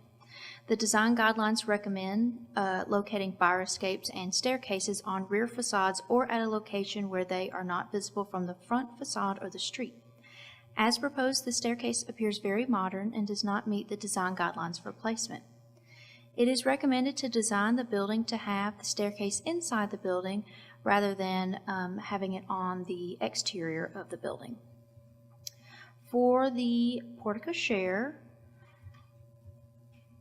so there's, as it has been mentioned, there's two options. This first option utilizes a floating canopy design with larger brackets underneath the canopy. And the second option utilizes cables to uphold the canopy with smaller brackets underneath the canopy. And when researching other historic adaptive reuse projects, I did find a project at the Napa River Inn in Napa, California, and they utilize a similar design with the kind of cabling to uphold kind of a canopy. So I did want to mention that. For the window sizes in comparison to the existing factory buildings, staff has asked for a comparison of windows to better understand the proportion and scale of the proposed windows compared to the existing historic windows. Staff thanks the applicant for providing a number of cutouts of the existing historic windows. Staff is asking for cutouts of the proposed building on the same page for a side-by-side comparison to understand the scale, proportion, and verticality prior to making additional comments on the proposed windows. Thank you. All right, thank you. I should probably add some context to one of these items. Okay, go ahead real quick. This courtyard staircase. The intent of this, while it is acting as an exit stair, it's going to be designed in a way that it doesn't really look that way. It's supposed to be really welcoming to the courtyard pedestrians, to invite them up to the second level. It's going to be from the inside. It's going to be opened up to the lobby with fire shutters so that it looks a little bit more monumental. And there will be veneer on that. Right now it's shown open, almost like it's an outdoor stair. That's not the intent. It's just massing for right now. Okay, so it'll be enclosed, conditioned space. Correct. Okay, understood. All right, let's have some discussion about the hotel and these most recent changes. Kathy, would you start us? Thank you.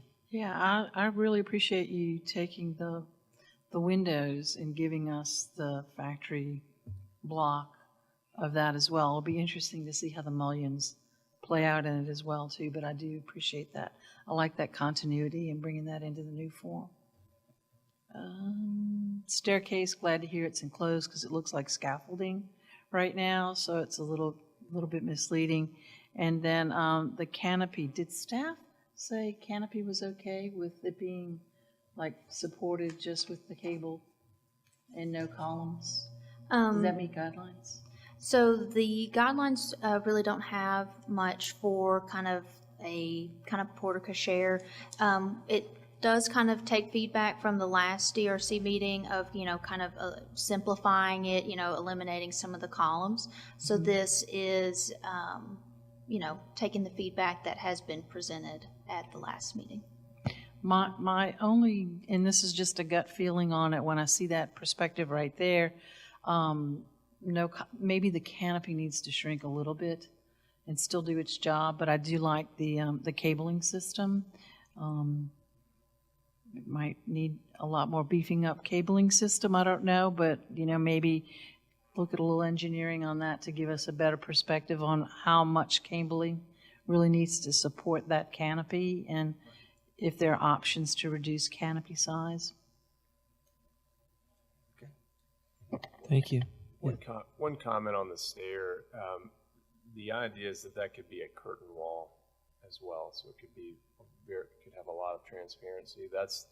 That was some of the ideation that we were doing, and you can see some structure, but obviously it's very inviting. That's the goal, and the balcony adjacent to it. We're showing an option with a canopy on that too.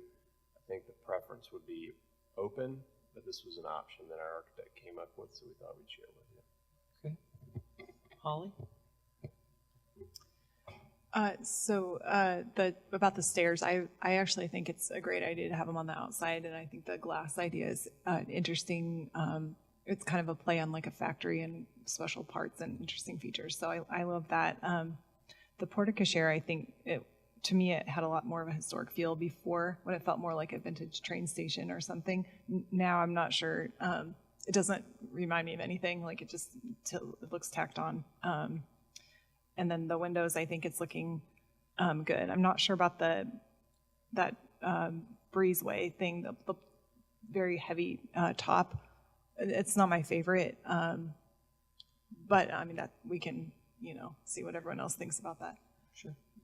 Okay. Mary, are you ready? Okay.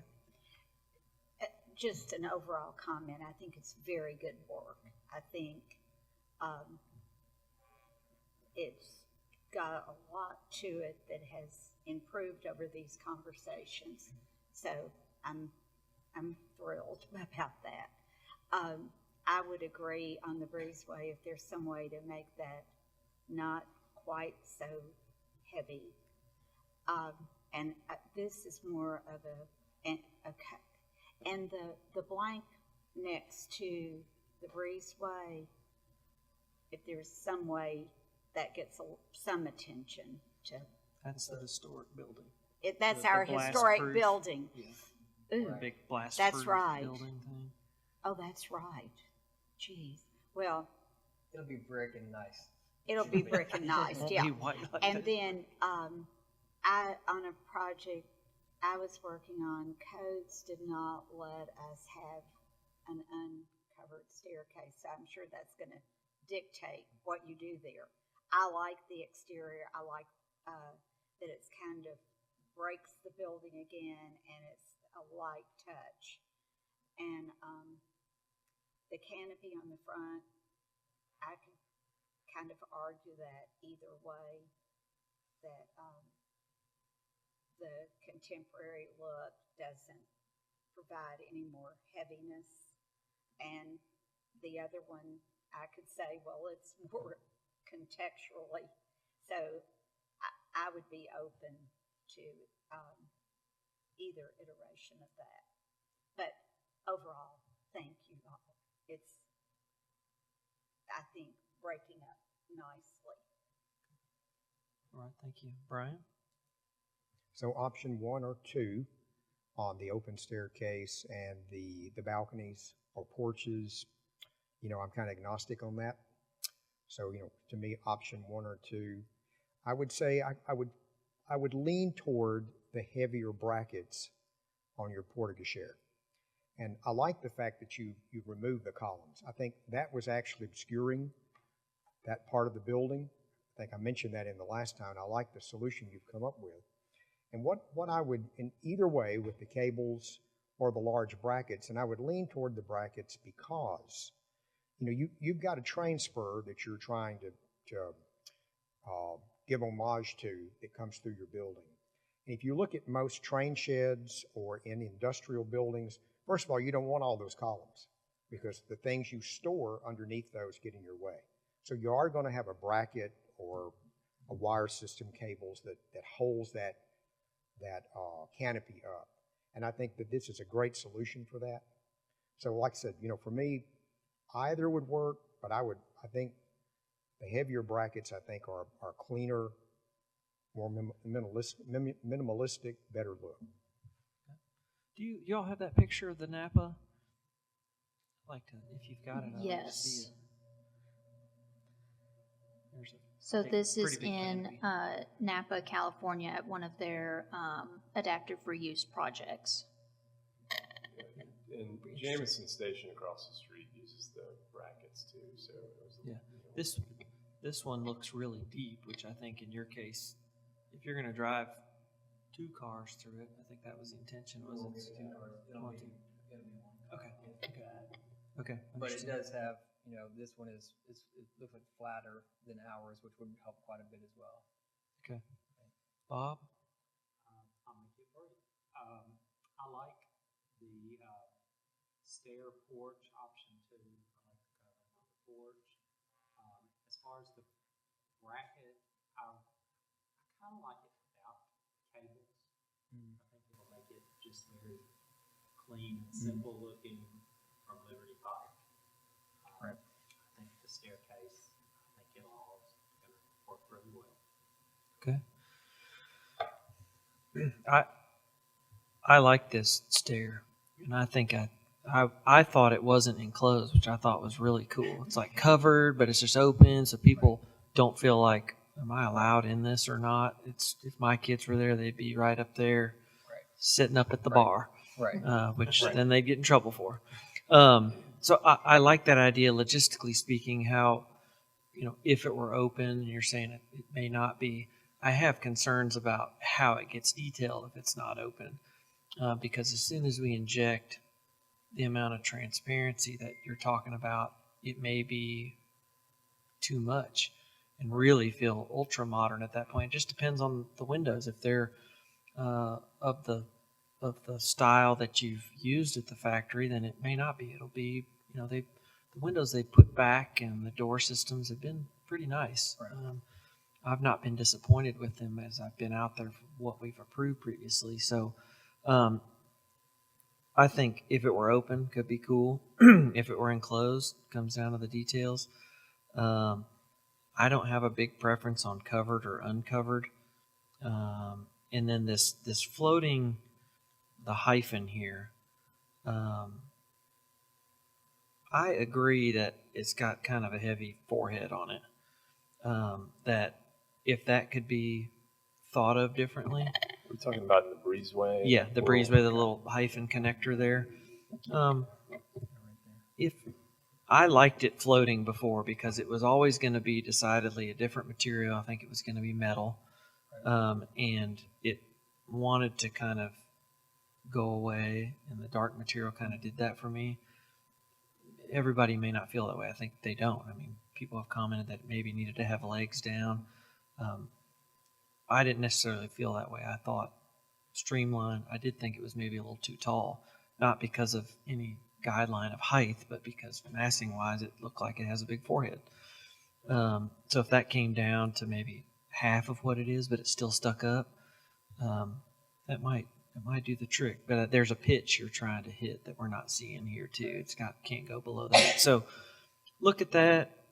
I didn't mind it floating. I don't know how everybody else feels about it. The porte-cochere, I liked the columns. I think I made the comment about, let's try and get rid of some of these columns. I thought there were too many. There was one in the drive aisle too, and I thought, well, we can span 30 feet with steel without blinking on a canopy. To use Brian's word, I'm kind of agnostic to it. It's like, if you like the cables, great. I had thought maybe you were still trying to pull 2 cars in. I thought, that's a long cantilever. I didn't mind the last version. It just had a lot of columns. So if you like these better, great. Cables, brackets, whatever. But I thought the previous version just had too many vertical members. Alley, passageway, staircase, porte-cochere, windows. I like your diagram of all the existing windows. I want this building to be the 4th one on the page. There's like 3, just in a little scale figure, so we can go, oh, they're that big compared to me. And that's how big the new ones are going to be. That'd be helpful if there was just a 4th column there and it showed. I know it kind of cross-references, but I can't see them together. And I see doors, but we don't know how tall the doors are. So a little scale figure could help us. Anything else on the hotel, or should we go? Or did you have questions on the hotel? Well, just a clarification, go back to that portal.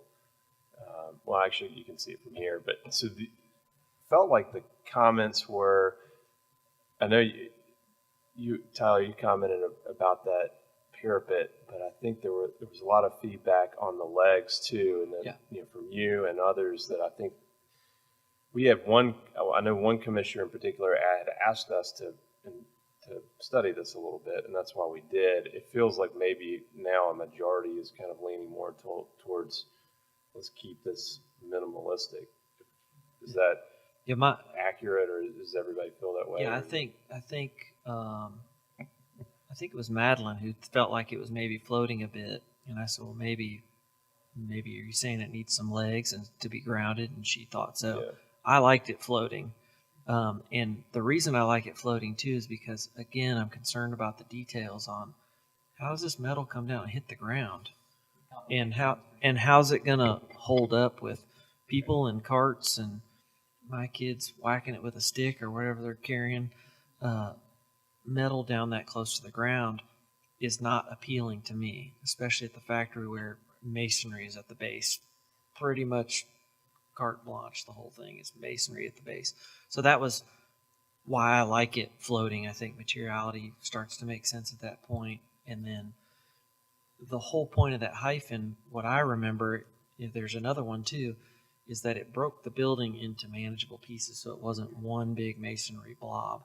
I think the floating helped do that in some regard. So I'm not saying this is wrong or Madeline's opinion isn't valid. I just thought that it hyphened better when it was floating, and the details are going to turn out better, I think. Well, to be fair, she didn't see what it looked like this at the time. She was asking for a study on it. Yeah. So. It'll be interesting to hear her opinion when she's back. So, well, funny enough, the forehead comment, which is I think very valid, it wasn't as much of a comment before, right? Something about the way that these legs come down and probably tweaks the windows. It makes it a little more apparent. Well, I'm looking at you can see the pitch of the roof in this view, and it looks like it can't come down any lower. Right. But that doesn't mean the fenestration couldn't be a little taller to pull some of that down. And I don't know what the plan was. Maybe you had mechanical units behind that, and we're taking something away you really need. So interesting to hear more about why it's there and really what you can do to minimize its, because it seems pretty beefy up top there. So Kathy, you had your hand up for a second. Yeah, back to the canopy again too. Viewing it from this angle too, it still needs to feel integral to this building, but it's a nice element on that end, and it helps identify entrance. So I appreciate that. But when Holly mentioned something about just don't attach elements to it, so it still isn't fitting quite right, in my opinion, when my eye looks at it. But it does complement the massing of it. I think and then fine tuning that, whether it has a broader bracket or no cable, whatever that element is. I do like it without the columns still, but it's supporting that end of the building, I think, in a nice way. One other question too is, does the hotel have a name? Not yet. Okay, so whatever it is, it needs to reflect factory. So, and that helps me pick elements, you know, like maybe the detailing or the fenestration of the bracket. So maybe it doesn't look as much like a train station bracket, but a factory, you know, those little detailing and fenestrations, I think, will all come through together. Like if you name this place something that has a meaning to the factory as well. And I think that the canopy,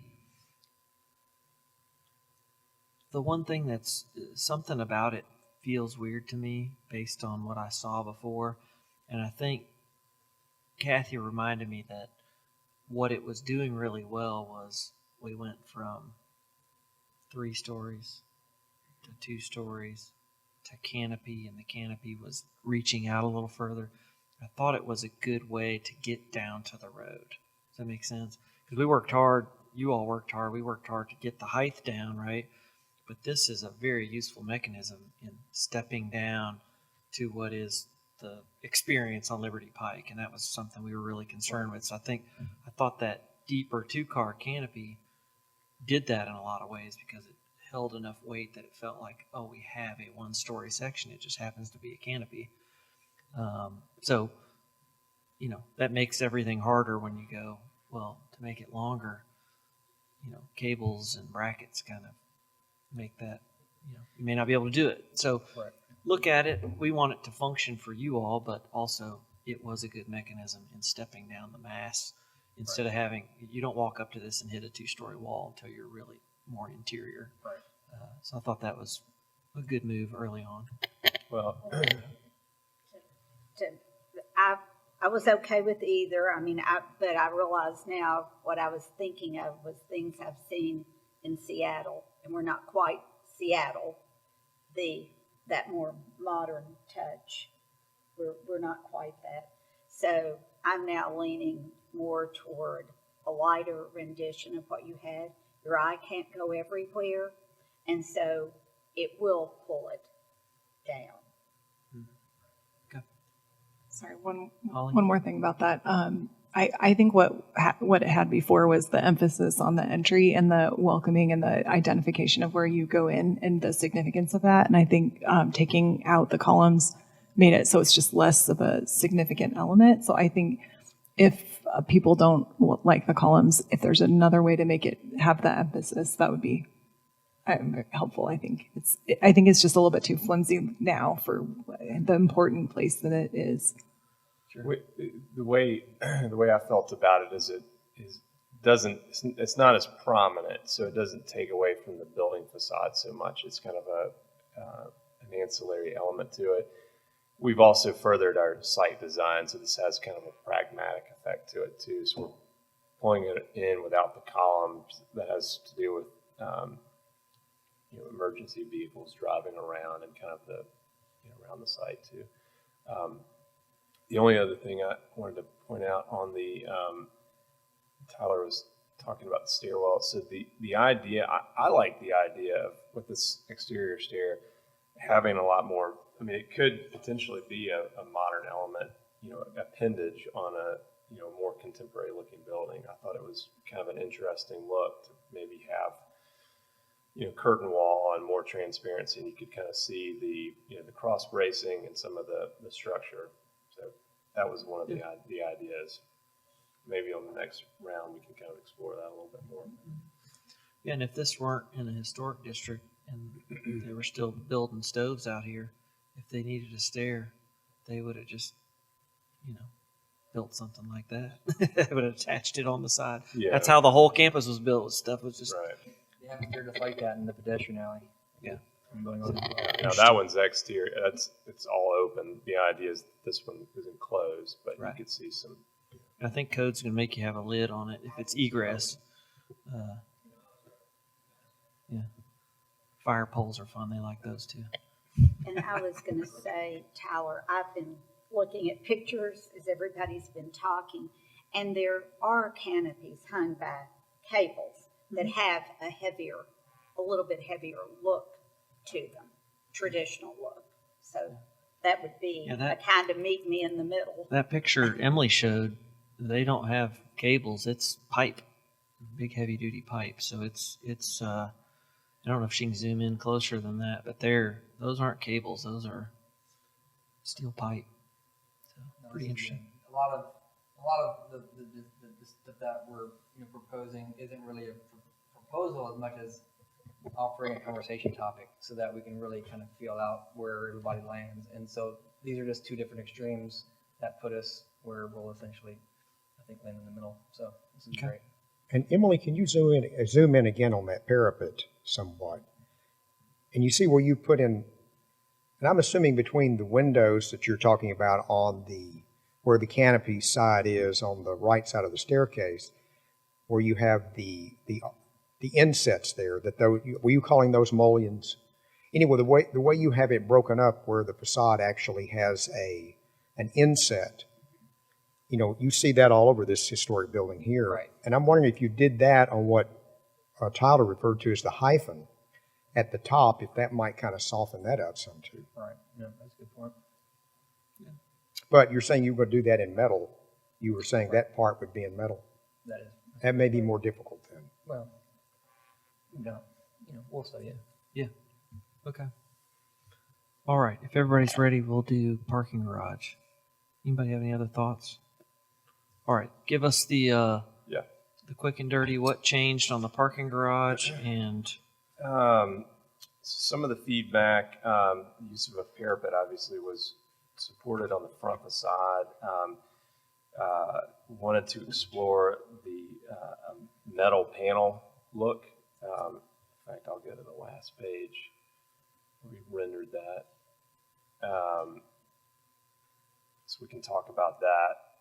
Now it has the black metal panels that we've been using throughout the site. These are a number of different iterations on the facade, but there's that last image. There is the color of the roof in front of it is not accurate, but it is lighter. So there is a contrast between that black metal and the roof in front. The roofs are a little bit more of a lighter gray, so just keep that in mind. More than anything, we're talking about materiality and exploring different options. That was really something of interest. We thought that we were going to be going more like down the brick route. So that just opened up a lot of different options, right? And this is really, there are a number of different options. This is kind of, you can pick and choose a little bit too. The idea with these is you've got the brick below with the metal panels above, and these two options. The only difference between the two is how the Franklin Road facade wraps around the corner. So it kind of, if you see the right side of each of those buildings, you can see the difference in that top kind of parapet, as it were. It's brick on the left version. It's metal on the right. These are some explorations of using more metal panels. This was with the black that we've been using elsewhere on site. Still have the brick elements at the entry points, and then kind of a mix of concrete and black metal panels. In all of these, you're seeing some options with the window openings, whether they're more traditional window versus the vertical versus the horizontal. And then finally, this is just concrete with different openings. Now, I wouldn't say that the one on the right, that's kind of going far to one end. I don't think that we would do that. That's just an example of where we wouldn't suggest that. I'll put it that way. But that's kind of going far into the spectrum. But yeah, I think it'd be great to talk through these, what you like, what you don't like, and we can kind of explore some options.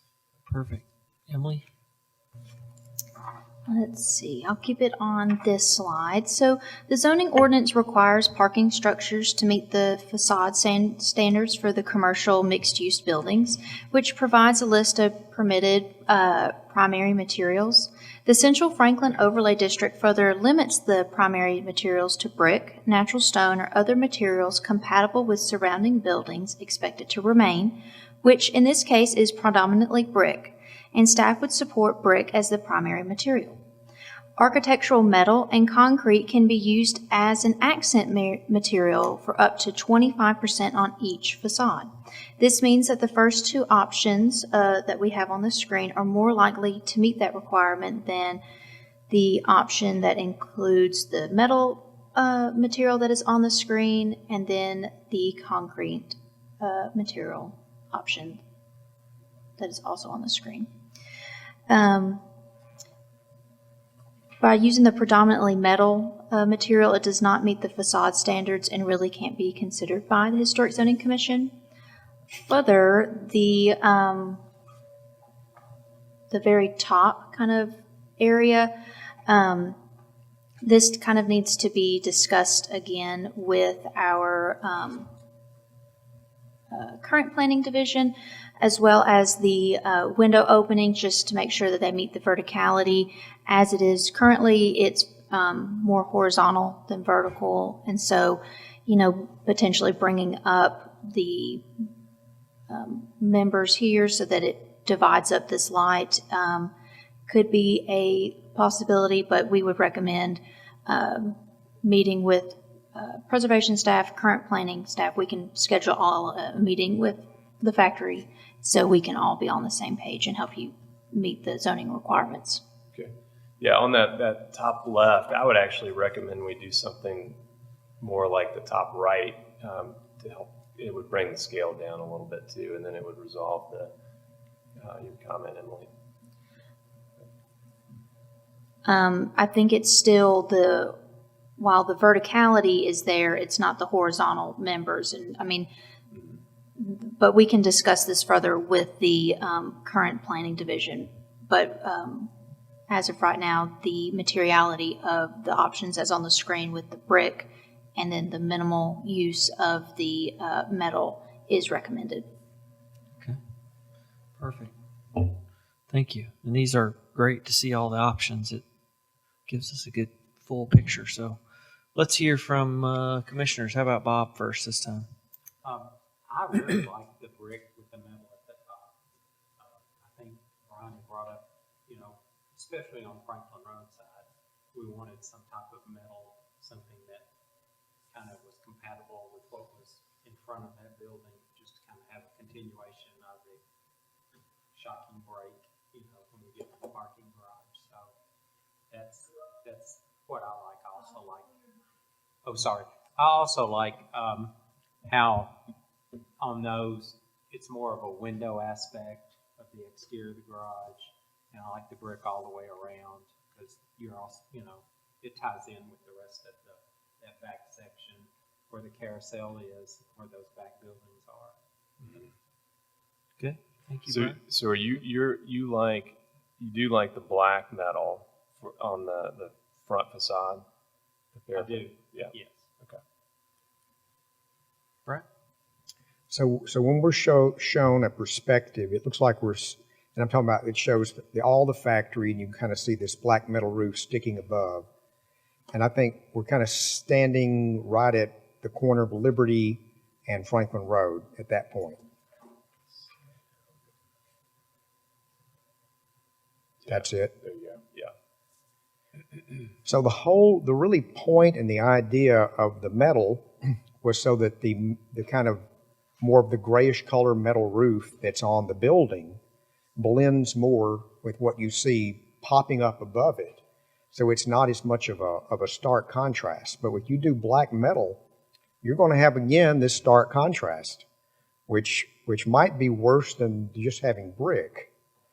But I'm thinking if you go down to on Franklin Road in front of the original building, not where the offices were, you're going to be able to see that black parapet above that building too, aren't you? If you were on Franklin Road, Going towards Mac Hatcher? going towards Okay. Mac Hatcher. No, I don't. So the further up north up Franklin Road you get, the more of that parapet blends in behind. Building 2 is now it's an office building. I think that's the one you're talking It about. is building 2. It would be concealed by that. Now, as you keep going, there is a point where you could look down the alley. We looked at some studies, if you remember, up that alley. There's a point where you keep going to the gas station, and the view shed is gone because of trees and buildings. But this is probably this corner is the most apparent view of that parapet. So my concern is the black, the color black. I'm all for the metal, but if you use black, it's going to be very contrasting to everything else around it. Yeah. Okay. So try to match as close as we can to reduce the contrast. I don't know if match is the right word, but something that brings it down so it recedes more than it's something that catches the eye. Mm-hmm.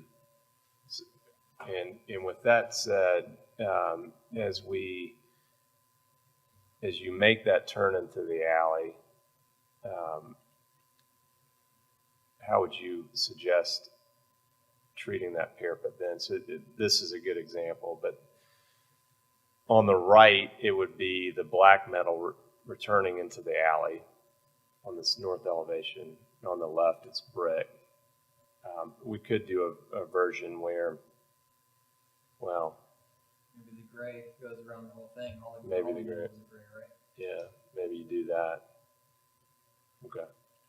You've got gray, and don't you have gray for some of your parapets that hide various mechanical equipment? And There's a lot of corrugated metal actually in the side of that, near that pedestrian alley, inside of the factory where you There don't is. have brick anymore. You have corrugated metal all throughout. it's kind of in that gray color. Right.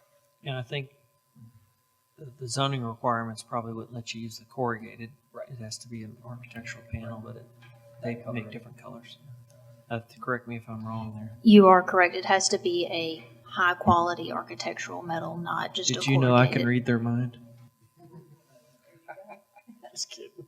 But do you have some thoughts? I've driven around and looked at parking lots, and what I've realized is one of the very most important decisions we make is to not drive down Franklin Road from any angle and see cars clearly parked on top of a building. So anything that can be done that meets codes to make that not happen, that will be the most, what am I trying to say, inappropriate, eye-catching feature of this building. And the way I'm looking, I'm seeing little, places, if there's some way to mask the visibility of the cars on the top. Because it's just eye-catching. Yeah. I've seen it. I've looked at some garages that do that and try to picture them here, and it breaks my heart. And that is it's the so po- inappropriate. And that is the point of this parapet here. Mhm. There are cars. I know probably should have zoomed in on this exhibit a little bit more, but there are cars in this exhibit. I see them, yeah. Yeah. And if there's, I don't know what it could be, but something, I don't know. I think your height requirement is the parapet wall, and you're not allowed to be taller than that, which would totally hide the cars, but we're at some Yeah. middle place, I think. Is that I'll right? check on the exact height. I can't remember right offhand. I think we went with, I think we went 48 inches for this parapet. I can't remember if that was right against the height maximum or not. We'll have to. Well, the cars, in my mind, being visible, will trump the height as far as being an intrusion. So you're saying if you'd be open to to conceding on a little bit of height if I it would. matched cars better? I mean, if you all will just look around, there's an excellent example. I think it's on Old Hickory in Brentwood,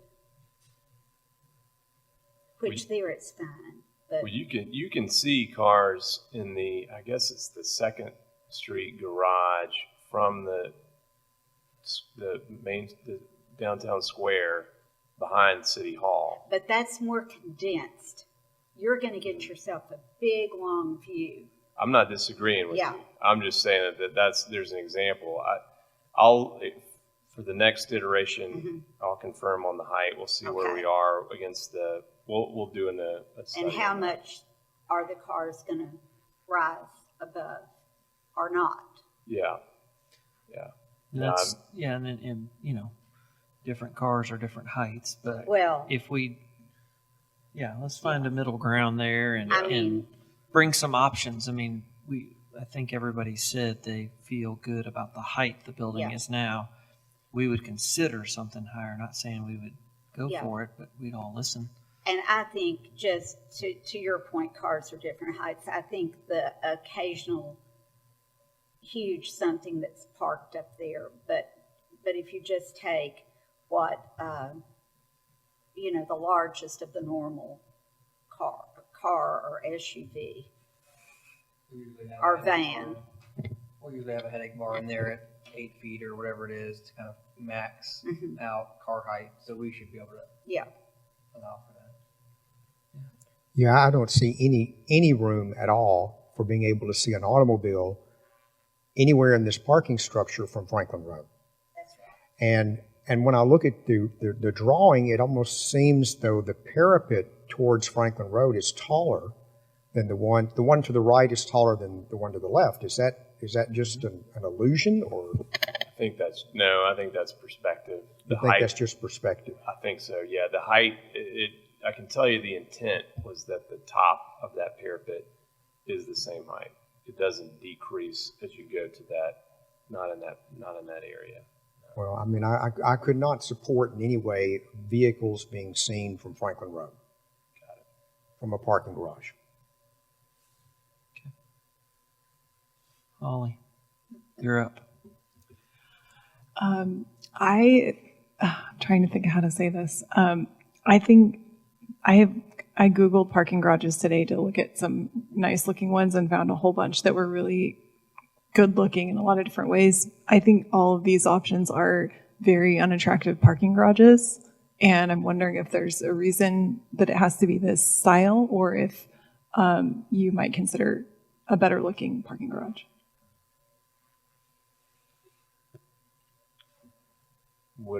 Can we talk about details? What do you mean? Where is there? If we're looking at, I think that the first two were the ones that staff had zeroed in on. Now these were the inspiration for these. This draws heavily from what you'll see downtown, 4th Street garage, for example. Yeah, well, that's actually, I think that those ones downtown look like the buildings downtown, but the factory is a different type of building. So this looks more like those traditional, like 1900, like downtown buildings. So, Okay. Can I show you an option that I pulled up? Okay. Okay. I don't know if, can I just turn you? Should I just turn this? Okay. Okay. This is like just a historic looking factory parking garage. I Googled a whole bunch of different, there are tons and tons of other options, but this one actually kind of looks like the factory, and it just is less obtrusive and less parking garage-esque, if you will. I don't know. Is it the windows that you like about that, or the opening size? I think that it just doesn't instantly scream parking garage, and I'm not saying you should recreate this one. It's just there are a lot of other options that look like they don't look like parking garages when you first look at it. And so I think if you're going to add a building to the factory that no one really wants to look at, there are actually a lot of options that would look interesting and fine rather than just being ugly and trying to hide it. It would contain the cars while looking like a better look. But I actually pulled like 20 different options. I mean, like, I don't know if I can like email anyone a list of Send them them. to staff. Oh, Sure. Yeah, I would. Yeah, that would be great. Let's see. And if you know what they are, like location-wise, might be helpful. Yeah, if you can just send us the links, then we can include it in our recap to the applicants. okay.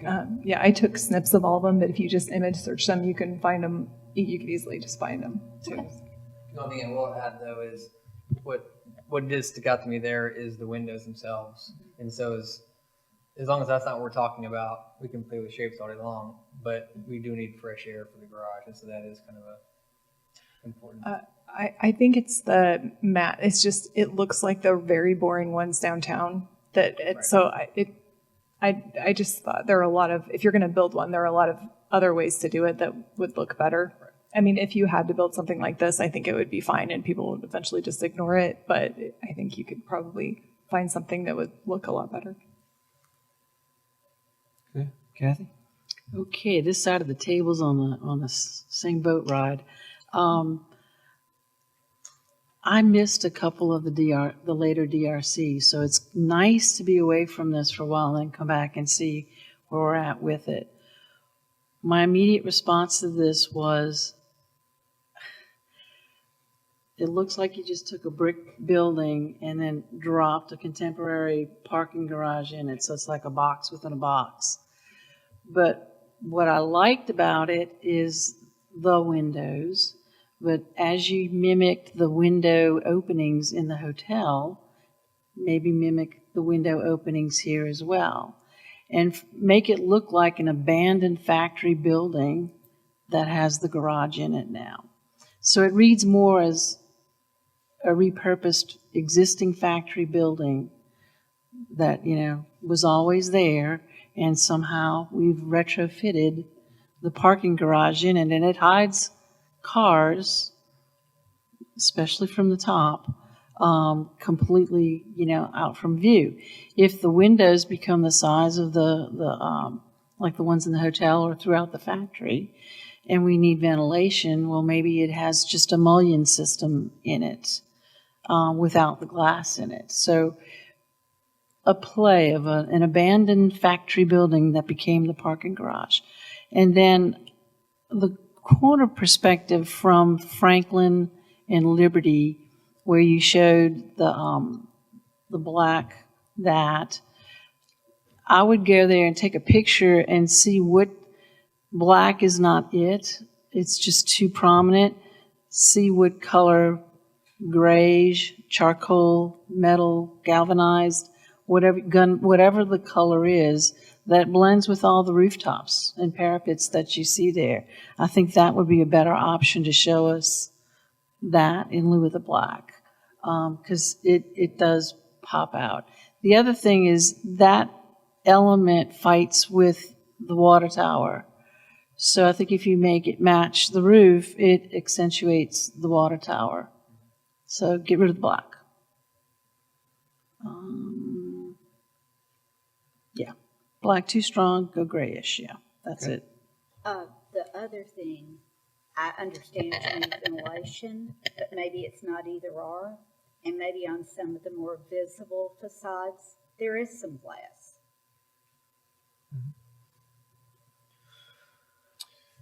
Yeah, there's mechanical options for that. I'm not sure that everything has to have windows or not.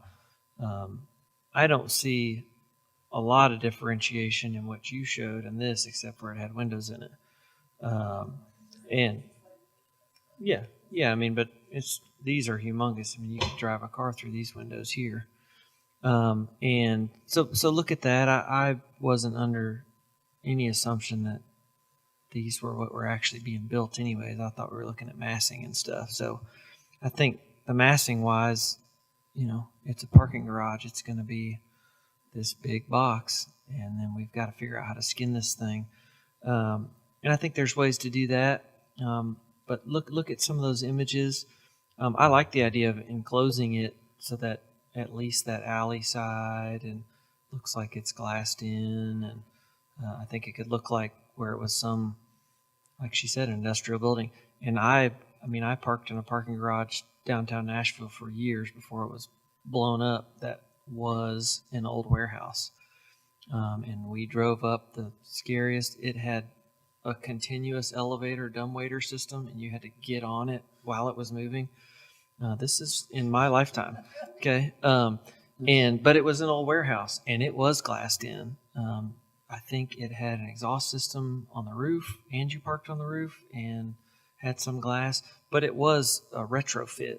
It was, it's an old tobacco warehouse maybe that was downtown on Church Street. So there's ways to do it, and I agree with what everybody said, that to take this to the next level of development is think about, one, what our zoning ordinance says about materiality, and the fenestration. Those long slits at the top are reading as horizontal fenestration, and they are. They want them to be more vertically oriented, so maybe they're just some divisions put in just like below, and you do that. I don't know. We're going to see it. But maybe there's some glass in there, and some of it might need to be spandrel and things like that, so you don't see. I think the picture you showed had some brick detailing where the bricks corbelled out a little bit. So we don't see that here, but you're not at that level yet of development. So yeah, the stair towers have a little bit of that, but even those could be, without getting fussy and ornamented, could just be nicely detailed brick. And I don't think that building you showed was fussy. It wasn't really ornate, but it had some brick detailing that said there was a mason at some point that took real pride in laying each brick and corbelled some things out to take a very utilitarian structure and turn it into something he was proud of. And that's what we're saying, go that direction. So I don't think this is that far off from that. It's just not there yet. I think the idea of it being repurposed looking, whatever it looks like, would be a good addition to the factory rather than it looking like a brand new parking garage that looks exactly like the downtown Franklin ones. Mm-hmm. Mm-hmm. I agree with that. Yeah. And then I think you heard that folks would be open to some height discussion, specifically on that Franklin Road viewshed side. If that one side was the one that we broke the rule on, was a tiny bit taller, maybe it needs to wrap and hit this stair tower in the alley just because of continuity. Right. We could talk about that. Again, I'm not saying we'd all go for it, but let's look at it.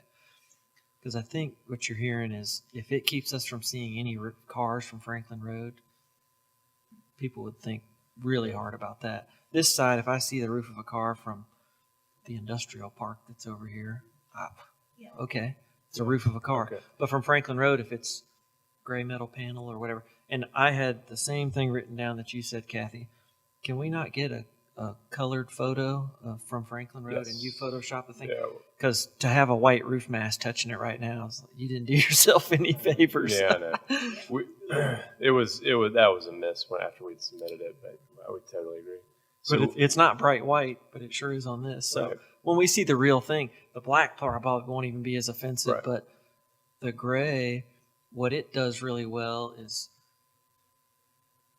if you study painting and art, they teach you that the sky near the horizon is Right. really gray and white, and it doesn't turn blue till it's above you. So that the underside hue of that planes, blends with the right. sky and Yeah. the roof, it sounds like it's going to be a winner. Yeah. Yeah, well, that I pointed it out in the intro because I understood the contrast in the image, but we will definitely come back with that. As a follow-up question on the parapet and the viewing the cars from Harpeth, that was a question. And if you look at the upper right, I like that because it brings the mass down on that north elevation as you transition into the carousel building. Now, obviously, we would the parapet on Franklin Road, and then the wrapping at the right end of the image where it wraps into the stairwell, I obviously think is appropriate, but I would like your feedback on that look from On the that alleyway. corner? Yeah, so the Can you go upper up one right image? upper right image. Now, Go back one picture here, one image. Yeah, 'Cause I there's think it's not, the upper right, that one. So the upper right, but it would not be with that metal parapet. So if you're going to this page now, for a minute, just suspend the material, the metal panels below, but the upper right, the upper level, there is no parapet. There's the guardrail instead. I like the parapet just because it seems more finished. Yeah, you would see the cars that. Well, actually, From inside the factory. Oh, that, yeah. now there is a ramp on that upper level, so we need to double check the viewing of those. So there's maybe two cars that are kind of to the right of the corner. I'm not sure that that's accurate because there's a ramp right there. But the one to the left, you see a pickup truck near that stairwell on the left. I believe there would be parking there, so you might see a car there. I personally do not think visibility of cars from any of the factory campus is appropriate. That's my thought. And how does this parking garage compare, I haven't, in height to the hotel?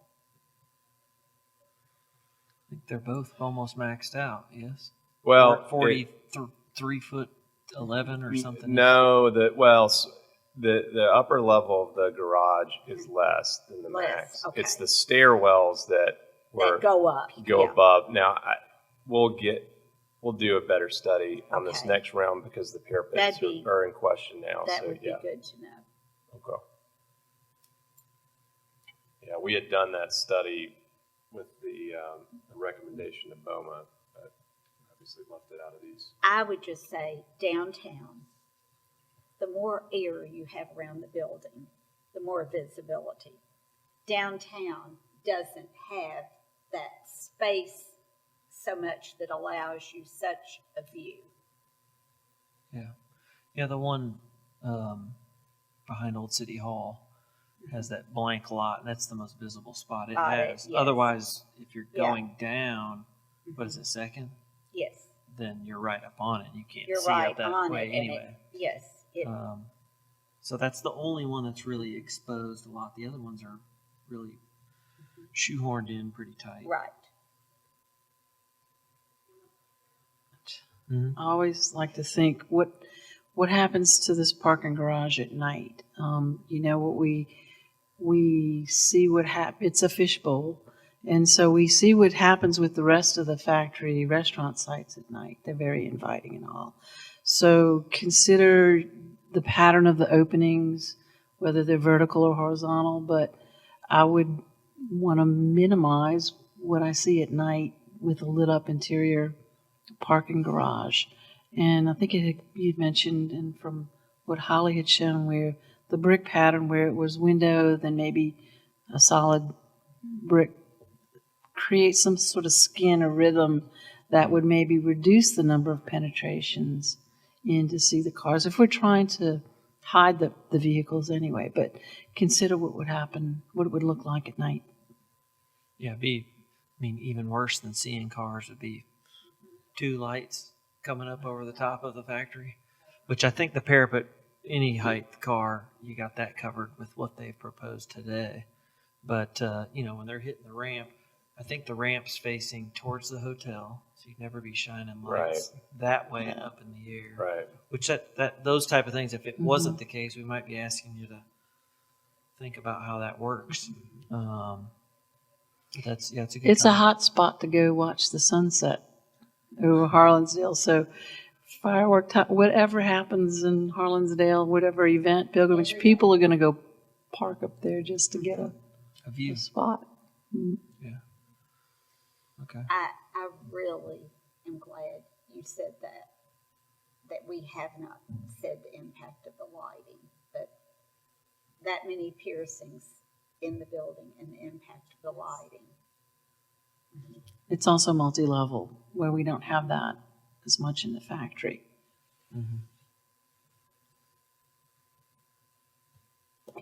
Anything else? No, I think there's been some really good ideas.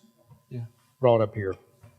Maybe more questions than answers, but I think they're all valid. We're still thinking about all this with you all. So I appreciate you bringing this many options and even showing us stuff that you knew we wouldn't want, but we talked about seeing. I know that takes work, and I appreciate that. So hopefully it gave you enough feedback that you can come back with a little, think so. little more. Yep. Okay. Thank you all. Thank you very much. All right. Staff announcements. Go for it. Just to, the annual training for the Historic Zoning Commission is scheduled for Monday, March 31st, from 8:30 in the morning to 1 o'clock in the afternoon. A light breakfast and lunch will be served for everyone, and the training will be held here at Eastern Flank. And then the second announcement is that the preservation plan update, the steering committee kickoff is, the meeting is 8 o'clock this Wednesday here at Eastern Flank, and it's open for the public or for anyone that is interested in attending, pending if we're going to have snow. We are trying, I think that we'll find out by 5 o'clock tomorrow, and we'll let everyone know if we will be holding that meeting. Okay. All right, perfect. Anybody have anything else? All right, we don't need to vote to adjourn this one. I can just do it. So we're adjourned. Thank you all very much.